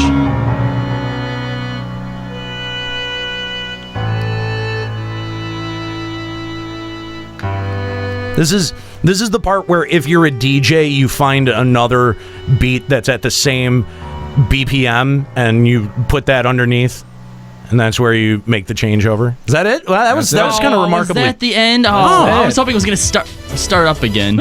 What was that? The next song. Don't listen to that. He fucked up. Finally. I don't know how SoundCloud works. I really liked that, though. It started off really slow, and we're all kind of like, oh, no, I want more. And then they gave us more, and it was this really awesome song, and then they cut it all back out, and then you're ready to hear it like that. You're like, all right. And now it's just this nice little settle down. Yeah. I really liked it a lot. I like the whole, like, nightcore house vibe. I definitely think if you worked that into your average house club set, no one would know the difference. Yeah, I think all the They'd songs be like, oh yeah, that's hot. Where's more ecstasy? All the stuff that we've listened to so far has all had really like great levels, and it's kept things very interesting. Yeah, like I couldn't listen to that song in my car because there's no way I wouldn't be driving 95 miles an hour listening to it. By the way, no specific contact or information really out there about Alavadia. Fairly new to the FF14 remix scene. So, by the way, check them out. Kookie's providing tons of links there in the chat. SoundCloud.com/Alavadia if you're listening on the podcast. Yeah, but they're from Australia, but no social media info found about them. Sad. Yeah. NPC, what'd you think? It was pretty good. I like the transitions from different like styles. The bass could have been toned down a little bit, but all together it was a pretty good track in general. Yeah, no, I definitely liked it. I think you throw that in with your average house set, and it would be right at home. So. All right, let's check out our next track. This is I don't know what Starved. Wow. You are really bad at this, Juxta. I'm bad at SoundCloud, okay? You're bad at everything. Like those ones are really hard because they pop up and immediately start playing. No, it doesn't negate the fact that he's bad at everything, though. It's fair. Okay, but it's also SoundCloud. I know how to do this. I've done this. I've done this successfully every time without. Okay, every time. You've done this multiple times. I have even the first time it was perfect. Even the first time it was perfect. Nothing you do is perfect. I beg to differ. Wow. Beg to differ. NPC, you'll get used to it. Yeah. Don't. No, it's okay. Don't worry about it. All right, so this comes to us from Genji Glove. Genji main. The remixer here, and the track is called Starved. It's the orchestral remix by Genji Glove. Oh, just right off the rip there.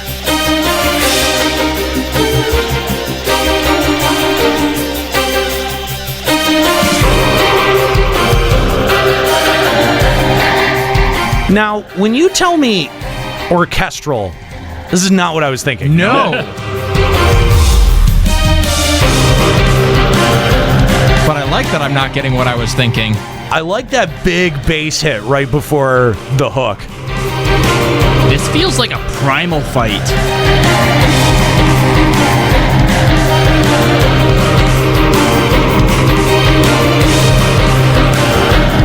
God, I forgot how much I love the feast music. It is great. Oh, starved the feast. Yeah.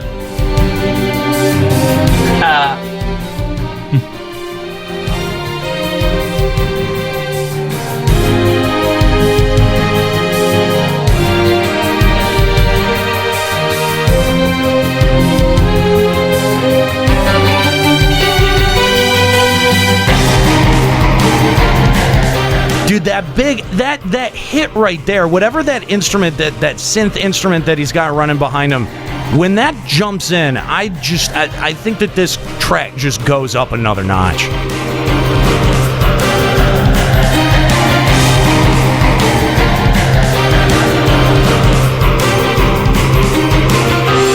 Someone in the chat saying whatever that siren thing is in the background makes him think of raiding something Garlean, and now that I've put that into my head, like running through like a Garlean installation, like you're raiding it. Yeah, Castor Meridianum or something like really that. Lines sure, up. Yeah.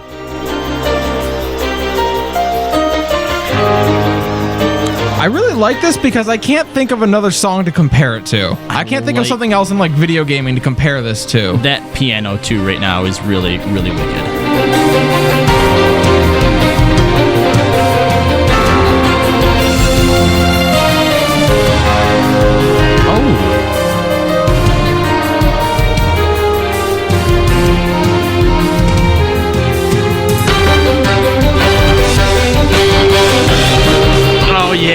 What a great build right there. I love it.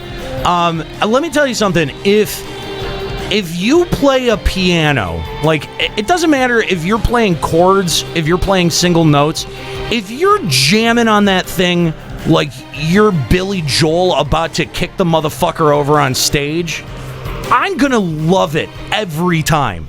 Every single time.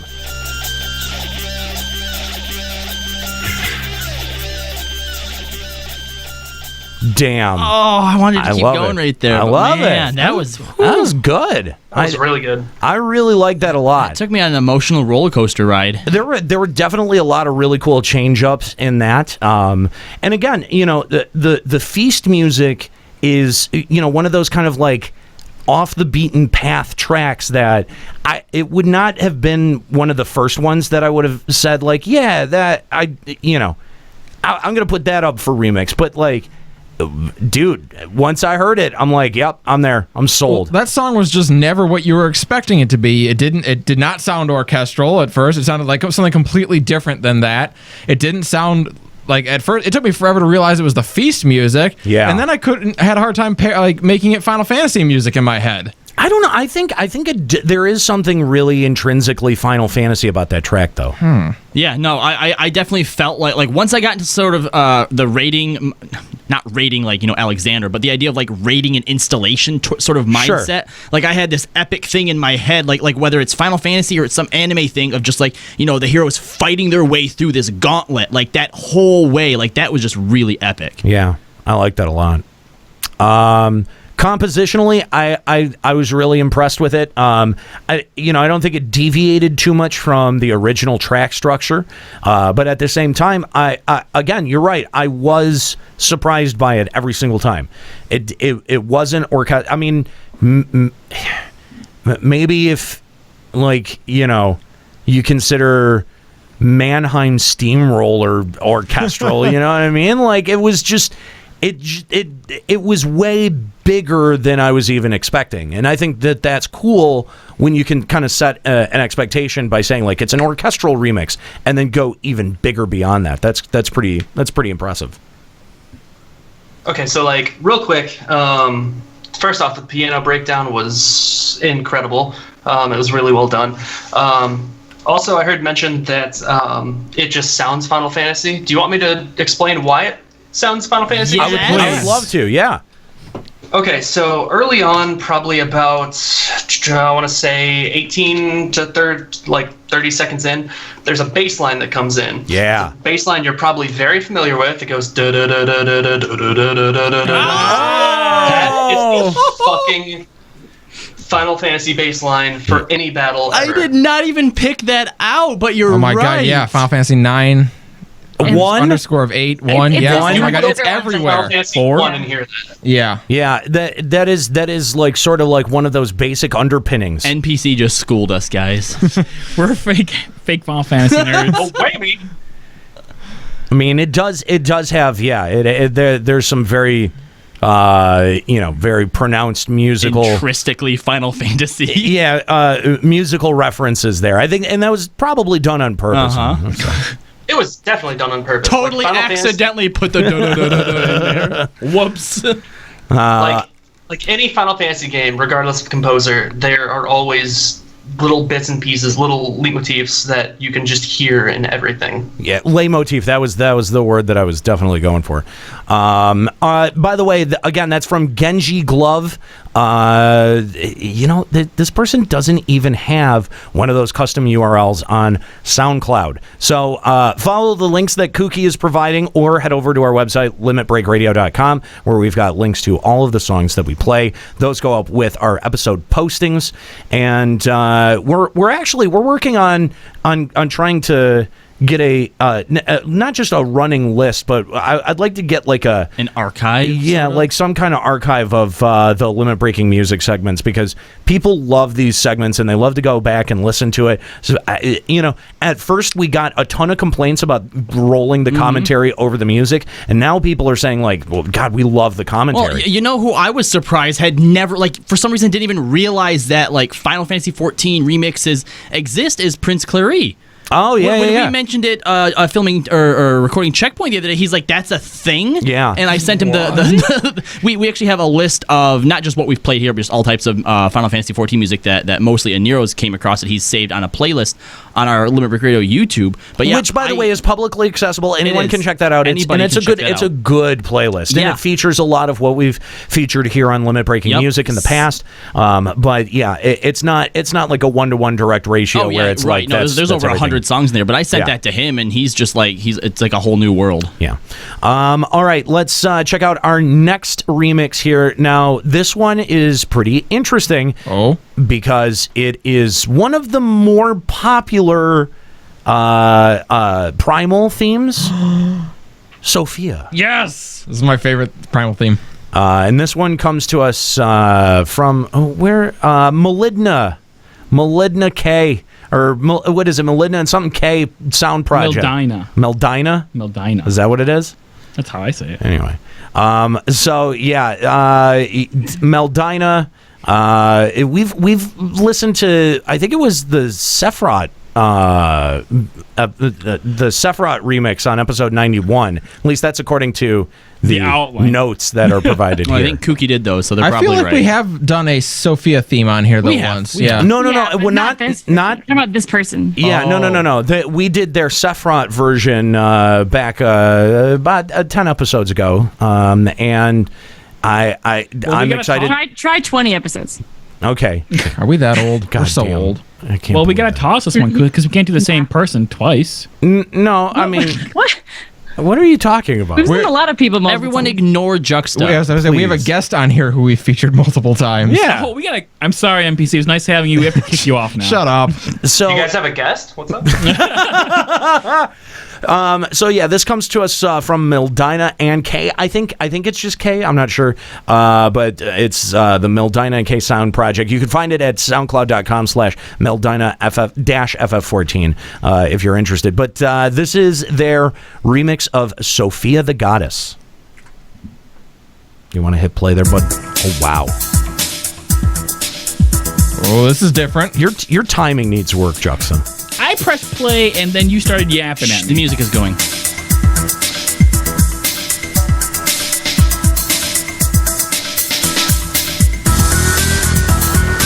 Oh yeah. I like the layering already.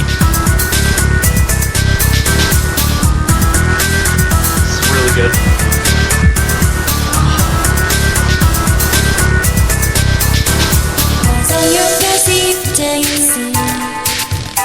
Vocaloid. Oh my god, Vocaloid. The Vocaloid works really, really well It here. really does. It really it's such a does. mechanical sounding song. Yes, exactly. Clockwork. There's the. I was looking for a word to like kind of describe how this feels to me, and it feels very like clockwork. Which is exactly like Sophia. Fight. Clockwork.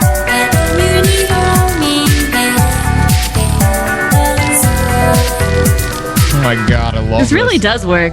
It really does.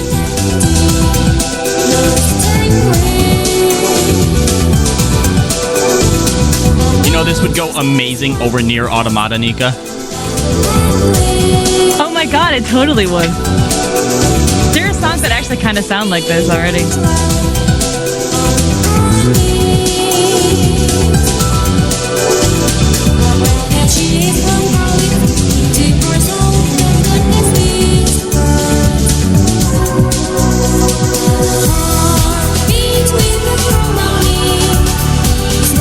Oh man, what does this reminds me very specifically of something? I can't. Ghost in the Shell. Oh shit, that may be it. You may have just nailed it. Fuck. Haha, whammy. You've been NPC'd.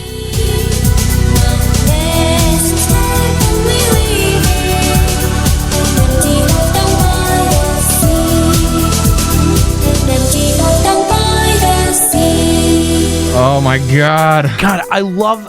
that's a great comparison to Ghost in the Shell. Yeah, I could see this being paired up with Arise so easily. And talk about a song that, again, doesn't sound like the original, but it's also so on point with the original. Yeah. It's really well done. Very well This done. totally feels very near like to me. And the Vocaloid track, like, I love the original recording of this song. I wouldn't want to see it replaced, but this is so good. Wow.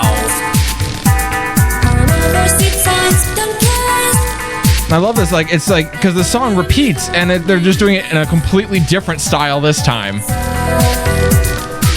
Now, Aniro, you're usually not one for putting new vocals over top of stuff, but this is great. Yeah. I'm so impressed by this. And you're right, like the Vocaloid doesn't feel like a concession. It feels like it adds to it. Yeah, it feels like a decision, and I like that. It's an artistic choice versus I can't sing, so this is what I need. Right.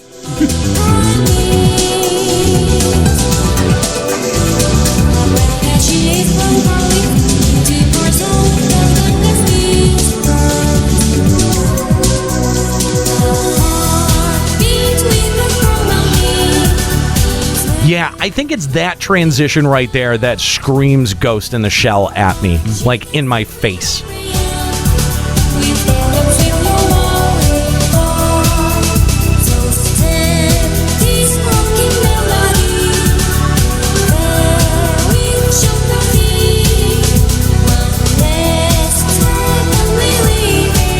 Oh, I love this. All right.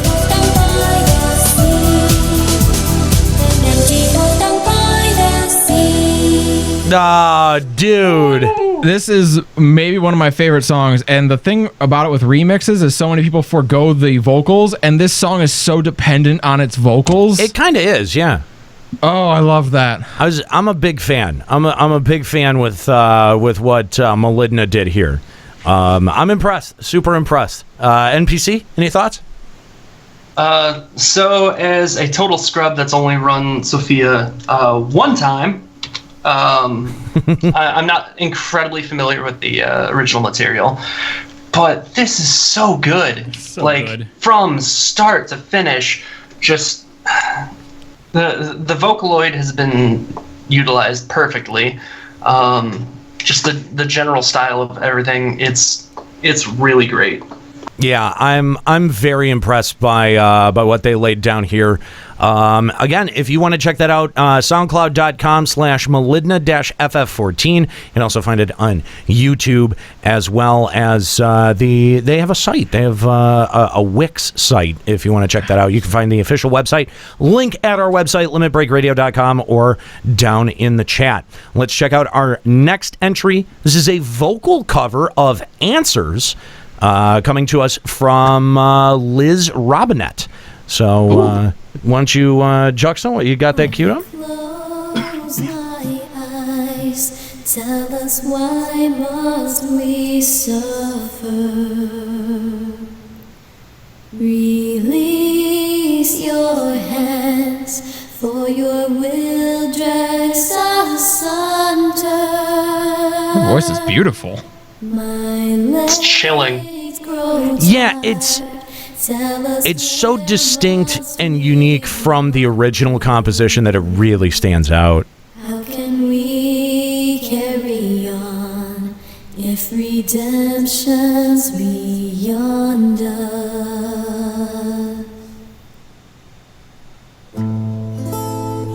Oh, good. I was worried that it was going to be a vocal only cover. Right, I'm like, what's going on? That's a really, really great start, though. To all of my children in whom life flows abundant.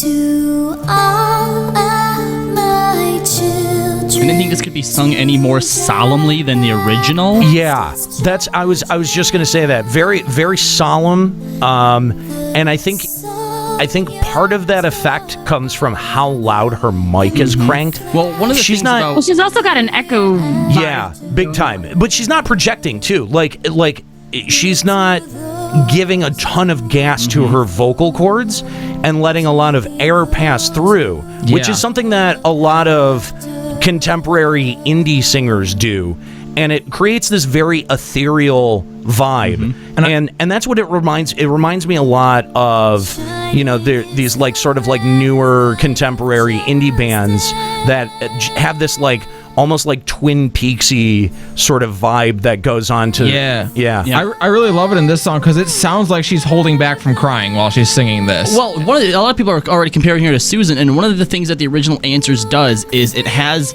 this duality to it where, yes, it's sad, but there's also something hopeful about it too, which obviously lines up with the entire video, and she's just completely committed to the fact that this is fucking depressing. No, this could be sadder. This could be so much sadder. I mean, it is sad, don't get me wrong. It is steeped in melancholy. They could do this slower, and they could do it sadder. I mean, we're talking like Cowboy Junkies level of like, emotion being worked into this. Listen to all those harmonies. I was curious how she was going to do the chorus part, like the part with the choir. I think this is kind of cool. Like, yeah, she's harmonizing with herself. Speak, speak, tell, whisper, tell, mention, hope, weather, sleep. You can hear it in the plosives, the P's, like just how much her mic is cranked. Yeah. What is that saying about her? Like, she's singing it quietly to get the emotion and the lack of air behind it and then cranking it up? It's possible. I mean, here, now she's giving her voice a little bit more gas right here.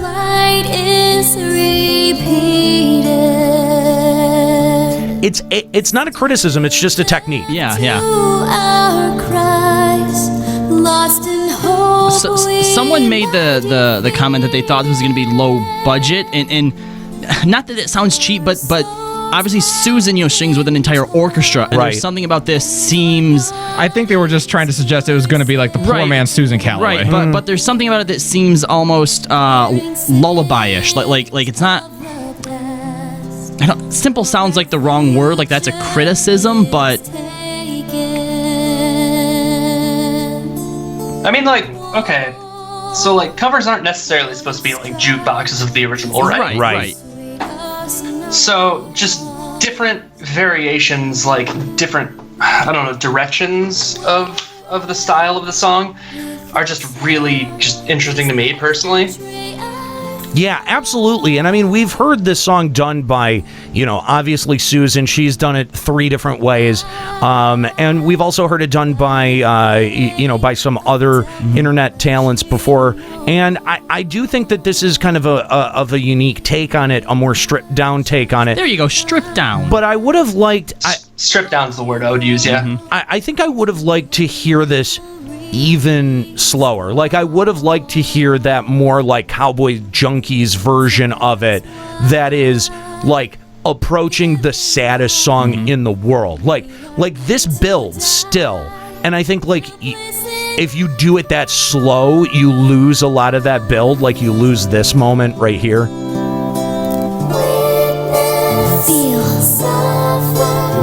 Because I'm saying like do it at a quarter of the tempo that it's right there. I mean, like almost quarter? Wow.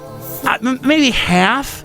I mean, but like this is still fairly up tempo. I would drop it down even further and just go full on. You know who she reminds me Cowboy of Junkies on it. Yeah. Is a lot of what Maluka does. Yes. Yep. Yeah. I listen to a few of her songs. Remember that? Yeah. So what I'm getting out of that is that you want like a hopeless cover of this hopefulness song, right? Well, no, because I mean that in itself is an interesting concept.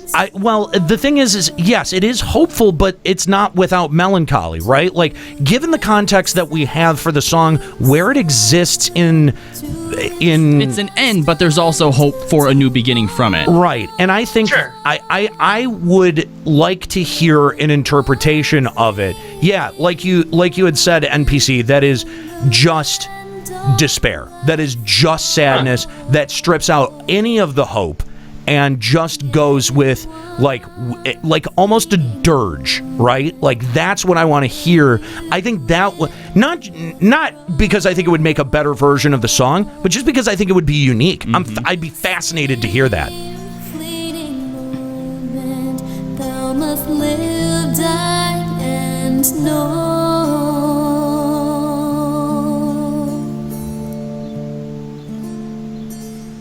Yeah. Ooh. Okay. Who said this in the chat? Vicious in the chat, like Johnny Cash's version of Hurt. Answers. Of Hurt. Johnny Cash doing Answers would be awesome. Yeah. Like, but yeah. like that level of emotion, like that level of like almost hopelessness, I think that would actually capture a little bit of because you're right. It's divided emotionally into kind of 2 compartmentalized parts. But I think if you let the melancholy kind of override all of the hope, I'd be really interested to hear what that is. What that sounded like. So they might need to change the key even and make it like a minor, more of a... Yeah. Change it more so that doesn't sound as hopeful. Yeah, absolutely. A key change would definitely bring something different to the table. Yeah, absolutely.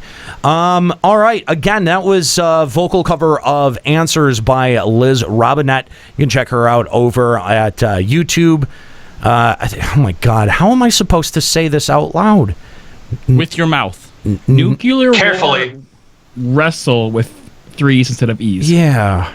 Use your lips, tongue, teeth. I don't know. Look, just... It is supposed to be like nuclear vessel, or maybe it's supposed to be a V, like in some languages where W's are V's, nuclear vessel. Yeah, it's supposed to be a joke on, Chekhov. Yeah, that's exactly what it is. Nuclear vessel.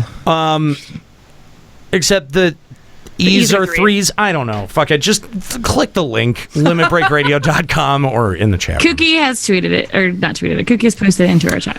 All right. I'm so glad that like we don't get stuck with like off-brand social media shit where we're like directing people to like go to facebook.com/LBR something. You know, like it's so nice when everything is just unified across the board. Anyway, all right, that's my little rant.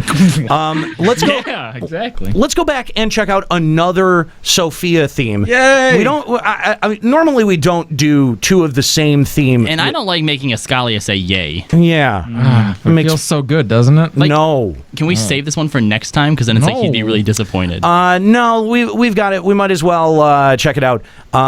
Let's check out this. I mean, because We're only 30 minutes out from the end of the show here. We've been going for a long fucking time on this. We might as well. I think we should just finish out limit-breaking music. That makes sense because it looks like we actually have a backup thing that's called Juxta Damus Predicts. And we should definitely not do that. I am totally fine with never doing that. Yeah, Juxta wants to predict Stormblood since we're so close to it. Because I'm so good at it. Mm-mm. He's predicted a few right things. We know he has. That doesn't make it better. It makes me right. Exactly. See, it's my birthday. You have It's his fucking ego. It's his birthday. He uses my birthday. Guys, in his notes, he uses the term Aether Finger Bang. We are absolutely not having him predict anything. No spoilers. Jesus Christ.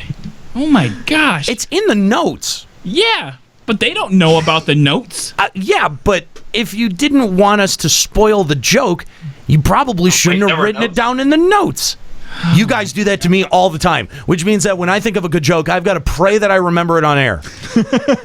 You guys have done that to me enough where it's legitimately pissed me off. I'm like, no, fuck it. I'm not going to put my punchlines in the notes because Juxta's just going to fucking steal it. Well, I think I've sniped your jokes multiple times on Checkpoint. We don't need notes to see your jokes coming a mile away. You fucking hack. Can you please just cue up this goddamn song? Oh, yeah, I was waiting for your cue. You didn't even say who it's from. It's from Sam Griffin. Now play the fucking thing. That's all you gotta do, man.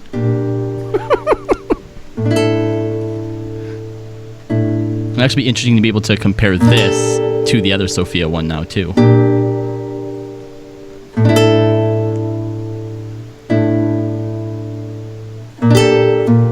Again, as somebody that's run Sophia once, this is I'm not quite in my element. So this is an acoustic guitar, and in the video he's playing it. You know, you can see him. It's very nice quality cameras. So. Ooh. Oh yes. There we go. This is like bordering on flamenco. Yeah, I was thinking this feels like a System of a Down song getting ready to start. He looks like a bearded Nick Cage. His finger work is pretty impressive. Crazy. He's got the finger picks on his nails. Oh, he's got crazy digits. Ooh. Yes. I really wish that he was doing like the guitar slapping right now, like where Justin King was really good at that, where he was able to kind of keep a beat by knocking on the side of his guitar. Mm-hmm. And I wish that this guy was kind of doing the same thing, especially because these parts are a little bit more airy and spaced out. Mm-hmm. Yeah, when he was really going at it, I was super into it. What I love and hate about this is I have no doubt that this is the guy asshole at the party who picks up the guitar and this is what he plays. Disagree on that one. I wish he was singing the lyrics. Don't get me wrong, I know what that trope is, but NPC's I'm that guy but with drums. Yes, that's me. Yeah, I do the drums at the party. I get everybody to leave. My brother's the guy at the guitar guy at the party, so I know. Yeah, but I mean, if you're playing shit that nobody else knows, I mean, you know. You can claim it's original. Oh. Don't be that guy. Don't be that guy.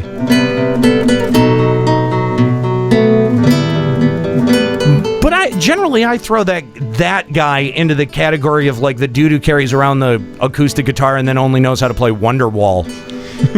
If you whip this out, I would be blown away. I would be legitimately impressed. That's fair. I would probably want to blow you before any of the other girls at the party did. What? You heard it here. Nate's gonna blow you before any of the girls. I'm just saying, none of the girls. Watch out, Sam Griffin. At an average party, if you whipped out the fucking acoustic guitar and you started playing the Sophia theme, Mama Ella Sophia. There's a very limited amount of girls that would know you or want to blow you because of it. I'm saying that I would probably be much more likely to want to blow you first because I'm just going to be impressed. And he's pretty cute. I'm not going to lie there. He's pretty cute. Is that because of the technicality of the playing, or are you just that into the Sophia theme? No, I just want to hand out blowjobs. What are you talking about? Can you stop making? I mean, fair enough. Escali is like, you need a reason? I have like so many good drops and I can't hit, so I hate you.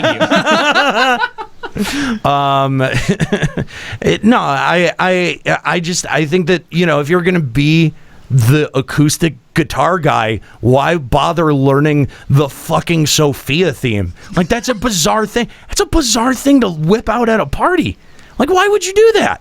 You can only do that to get a blowjob from a Nero. You can only do that for internet fame. That's the only thing that you can do that for. That's the only reason to learn flamenco guitar Sophia theme. What if he's going to FanFest in Seoul? I'm not. So, I mean... Yeah, what then? Yeah. Clearly, the only reason he made this video was to get a blowjob from I don't a know. Nero. See, I'd be that kind of person that sits around, like how you see people by the metro stations here playing guitar and singing. I'd be the person who sits there and plays it on the hope that like one person recognizes it and walks by, and then I can geek out with that person. Right? Yeah, and you're really hoping that they're going to give you like $90, but like this is not Twitch donations, Nika. This is the fucking subway in Washington D.C. That's not how life works. It's just heaping more sadness on. Here's a I suppose. One day. Yeah. I'll stand there and I'll sing answers and see who recognizes it. I actually hope sometimes, like, because I do sing a lot. Like, I'm a singing person in my life, and I sing walking down the hallways in my apartment. I was singing Quiet's theme for a while, like, nonstop. I sing answers. And I just hope that one day someone, like, pops out of their room and knows what I'm singing. Everyone's yelling quiet at her, and she's like, yeah, that's right. Like, no, shut up. Yes. Well, I mean, like, I wear kind of, like, vague-ish video game t-shirts on the hopes that someone will be like, oh, is that like a Metal Gear logo? And then like when someone does recognize it, I'm never prepared. I'm like, spoilers, that's how we got Prince Clary on Checkpoint. that is true. Like, but like very rarely, like someone, I'll be like totally off in my own head. Someone will go, oh, is that a Metal Gear? Like they do it, actually, you know what it is? They do it to me all the time with like text sounds and shit on my phone. Because I use either Metal Gear sounds or I use Final Fantasy VI sounds. But most people who do like the text sounds for video game stuff, they have like the Mario coin or like it's very obvious. Or Zelda. Yeah. Chocobo work. I had a guy come into work and he had all StarCraft sounds for his thing, and I mentioned it, and he was not prepared to have a conversation about that. He's just like, no, it's did you say StarCraft? Yeah, it's StarCraft. I'm like, all right. Yeah, I mean, I freaked out once because I have the Foxhound logo on my window on my car, and I took it into the car shop once, and the guy goes out to check and see what's wrong with it, comes back in and he goes, you play Metal Gear? And I was like, oh, yeah, you're the first person that's ever mentioned anything to me about that. Yeah, and again, like, I'm never ready for it. You know what I mean? Like, I'm never prepared for that conversation. You never get to have, like, a good in-depth conversation. You just sound like a fool. Yeah, exactly. I end up doing what that douchebag at Escalia's store did and just going, it's from what? What did you say? Like, I always sound like a fucking idiot. Every time. Spoilers, you always sound like a fucking idiot. Thanks. That's your secret, Cap. Appreciate it. Anyway, all right. Let's move on to our next track. By the way, if you want to check out more from Sam Griffin, you can do that at youtube.com/Sam Griffin FF Guitar. Is that it, right? Or no, Sam Griffin Guitar. That's it.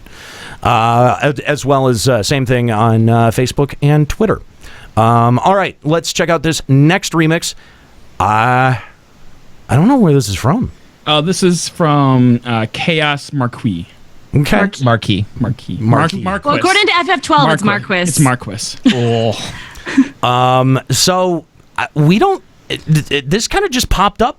This person has 34 views, no likes, 1 dislike, no comments. This is super new. The way that I look for music, so that I can find stuff that hopefully we haven't seen yet, is when I search YouTube, I'll sort it by upload date, and this was like near the top of the list. So this is one of the newest remixes. Yep. It says it was posted a month ago. So this is the Palace of the Dead remix. Dueling theme. Hey, this is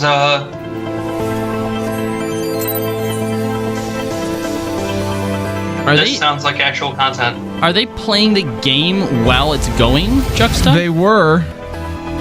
Yeah, because I heard like the menus and stuff like that. Yeah, he was going through it. Yeah, But it was also sort of like on beat too. That's what I was wondering, if they had put those in there as part of the song. I can't tell. It was. Yeah, this is Palace. Oh, is this just the OST that someone uploaded? This is legit Palace. It says remix. Way to vet these tracks, guys. Take it from somebody that's run way too many hours of Palace. This is Palace. 100%. Yeah, I just ran a whole bunch of it in the last few days, but isn't this hard beat a little bit different? Yeah, no, there's I don't something recognize about this. this seems different. Yeah. No, this is 100% Palace. Is it really? Yes. Should I skip ahead and see if there's anything different? Please do. Okay. I mean, I'm inclined to believe you. Either way, it's a great theme. No, Enjoying it. the beats feel harder. I mean, it's good. I think it's a good The track. chat disagrees. This sounds different. There's I just feel like they added a little bit of a hard bass hit and like that little like cymbal going in the background, and that's it.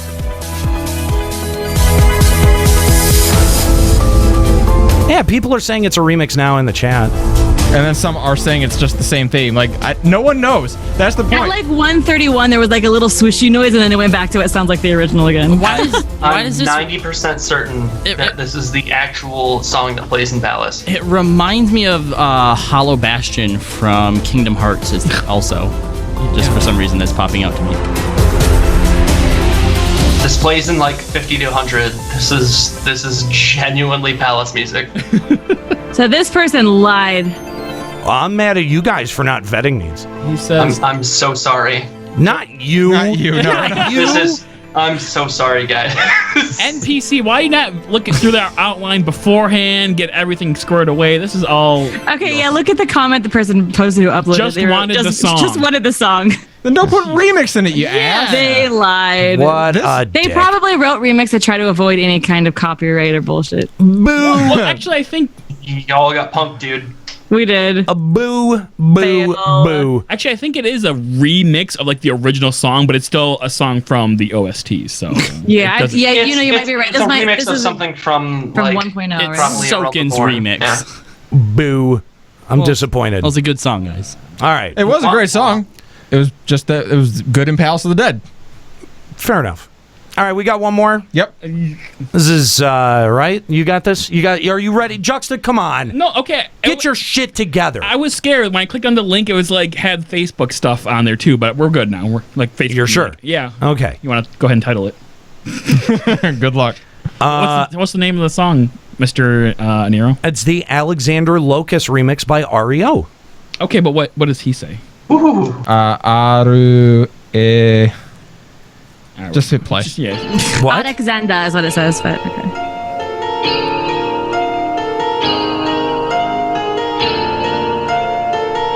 Wait a minute, this is just the Alexander It's the same thing. song too.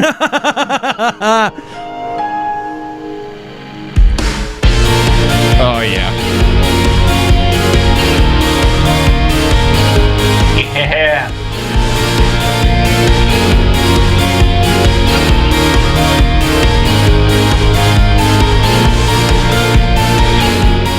Vocals? Or are you guys think we're gonna get vocals I on here? hope so.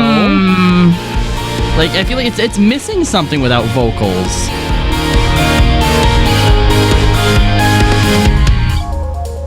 Well, Oh. Sonic Boom. Sonic Boom. Like, see, I was really expecting something there, and there just wasn't anything. I was really going forward, and then I went back. And then I went forward and then went back. It was pretty sloppy. I think I think we should put vocals to this. Go, Juxta vocals. Forward and back, and then we go forward. That's not this song. That's the wrong one. This is the one that Koji did at FanFest. Yeah. Good King Mugga Mug, good King Mug. Not that one. It is kind of interesting to hear the back part here without the vocals, though. This is the one that the band got all upset about, right? Wait, why? No. That was in. Who was before Sophia? That was. Oh Sephiroth. yeah, you're right. That was Sephiroth. Yeah. Say my name.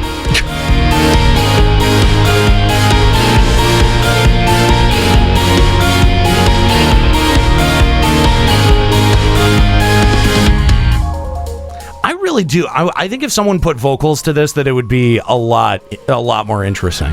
It definitely feels like it's missing something. Yeah, especially in these moments. Like I definitely like it as a remix, but I think like this is very fertile ground for someone to lay a vocal track on.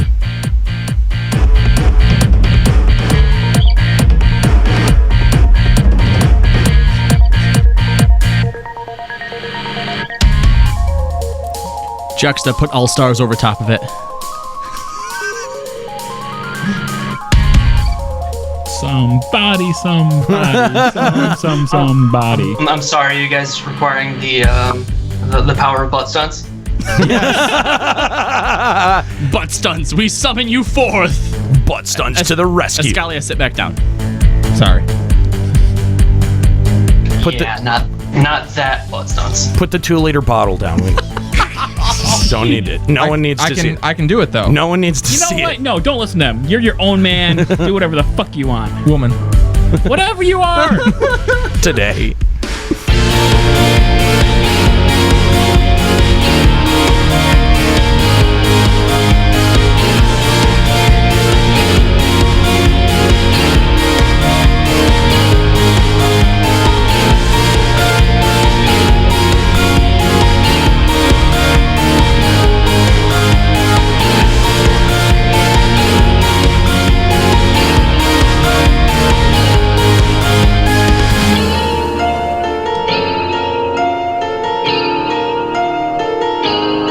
I like it. I feel like it didn't stray too far from the original. No. Yeah, I really It was very safe. I want the vocals with it though. Yeah, I do too. But I liked it. I mean, I what was there, I dug.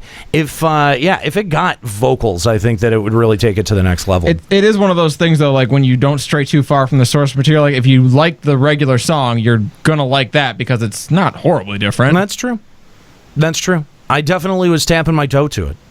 But I think it's more of a credit to the original song than it is to this remix of it. Yeah, I would say so. If that's the benefit of like when you take a big chance and try something really different, I'm more willing to attribute my liking of the song to you and not just to the fact that I like the original song. Right. Yeah, if you had played that for me and said that it was just a vocal strip of the original, I'd believe it. Yeah. You know? It's not what we want to hear as a remix, though. No, not really. Everyone kind of has the same response. Yeah. NPC, anything to add? NPC? He's gone. He's like, my time's up. Listen, you guys only booked me for an hour. Oh, no. Sorry.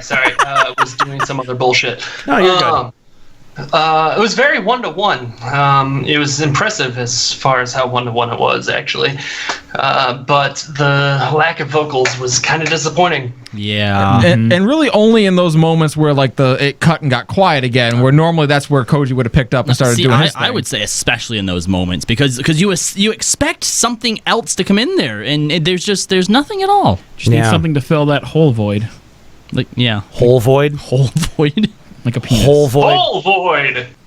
Ugh. Just is that what you refer to it to? Juxta comes home. He's like, it's sexy time. Give me that whole void. It's time for the whole void. I'm gonna fill it full of boy butter.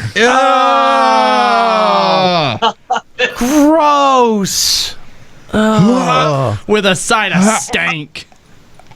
Throw up in my mouth a little bit. Anyway, all right. I love the smell of queef in the morning. Or at night. It doesn't matter what time. Oh, my God. All right. That's going to do it here for Limit Breaking Music with our special guest, NPC. Thank you so much for joining us. We've appreciated your insight into all of these tracks and just getting to hang out with you. You're a fun dude, and we've always way cooler than Escalia. We've always appreciated your music, and we've enjoyed playing it here on the show. And we're also really thrilled to have you involved with Checkpoint Radio as well. Yeah, thanks, man. Anytime you guys need the fucking whole void filled with boy butter, by all means, just call me up. And he'll do butt stunts for us. That's right. Yeah. That's right. All right. Butt stunts, NPC versus Escalia. All right, guys. We're going to sign off here in just a second, but to play us out, here is NPC's version of Against the Wind. Do you want to tell us anything about this track? It's a lot like the original from the first 2/3 of it, and then the last section is kind of crazy, but I hope you all enjoy it. There we go. All right, from Mog's mixtape, this is Against the Wind from NPC. NPC, thank you so much for joining us here on Limit Break Radio. My pleasure, absolutely. Thank you for having me.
Again, thank you to our special guest, NPC, for joining us this afternoon.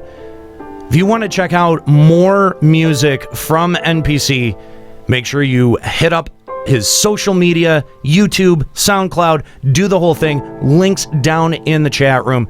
Thank you so much, NPC, for joining us here today on Limit Break Radio.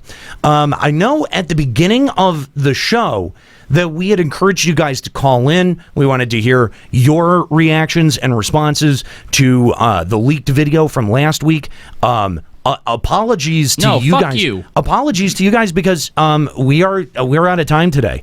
We're wrapping up a little bit early so that I can go eat dinner with my family and Hooray! It won't go on. and hang out with my mom for Mother's Day. I invite you to do the same. If you haven't called your mother yet, go call your mom. Shame on What's you. What's wrong with you? What You've been callow? You've been listening to Limit Break Radio instead of calling your mom. It's terrible. Anyway, so quit being a terrible son or daughter and go or sing for say hi to your parents. And I'm going to do the same thing. So thank you guys so much for joining us today. Appreciate having you along.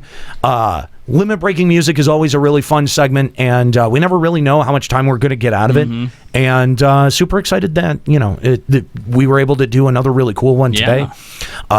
We will take your calls on the next episode and get your reactions to the Stormblood leak.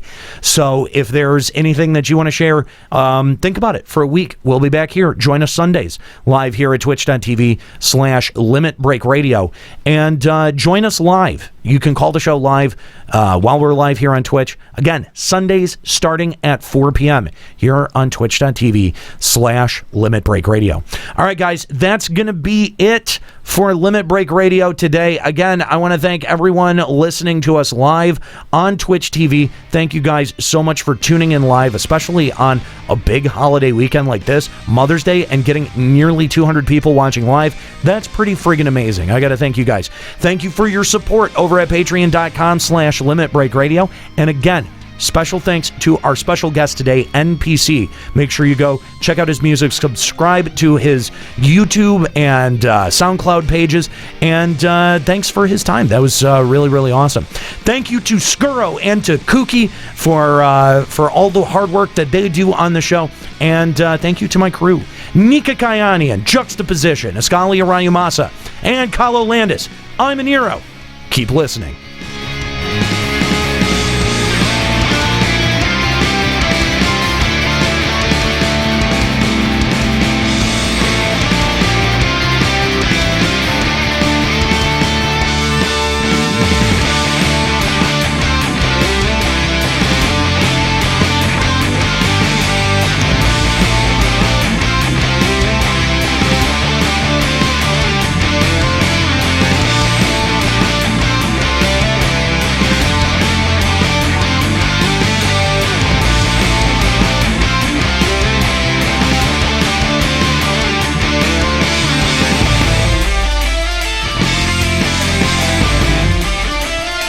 Limit Break Radio is a production of LimitBreakRadio.com and Bender Media Productions. This episode was produced by Kooky Persona. Final Fantasy XIV and Eorzi are trademarks of Square-Enix. Funding for Limit Break Radio is provided by Miri Kennett, Satori Komeji, Dark Flux, Null Packet, Share a Heart Slot, and fellow Limit Break Radio listeners. To support Limit Break Radio, visit patreon.com/Limit Break Radio.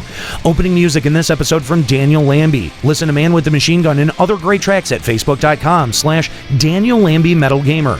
Closing music in this episode provided by Husky by the Geek. Listen to this and other great Final Fantasy XIV and video game rock covers and original music at facebook.com/Husky by the Geek.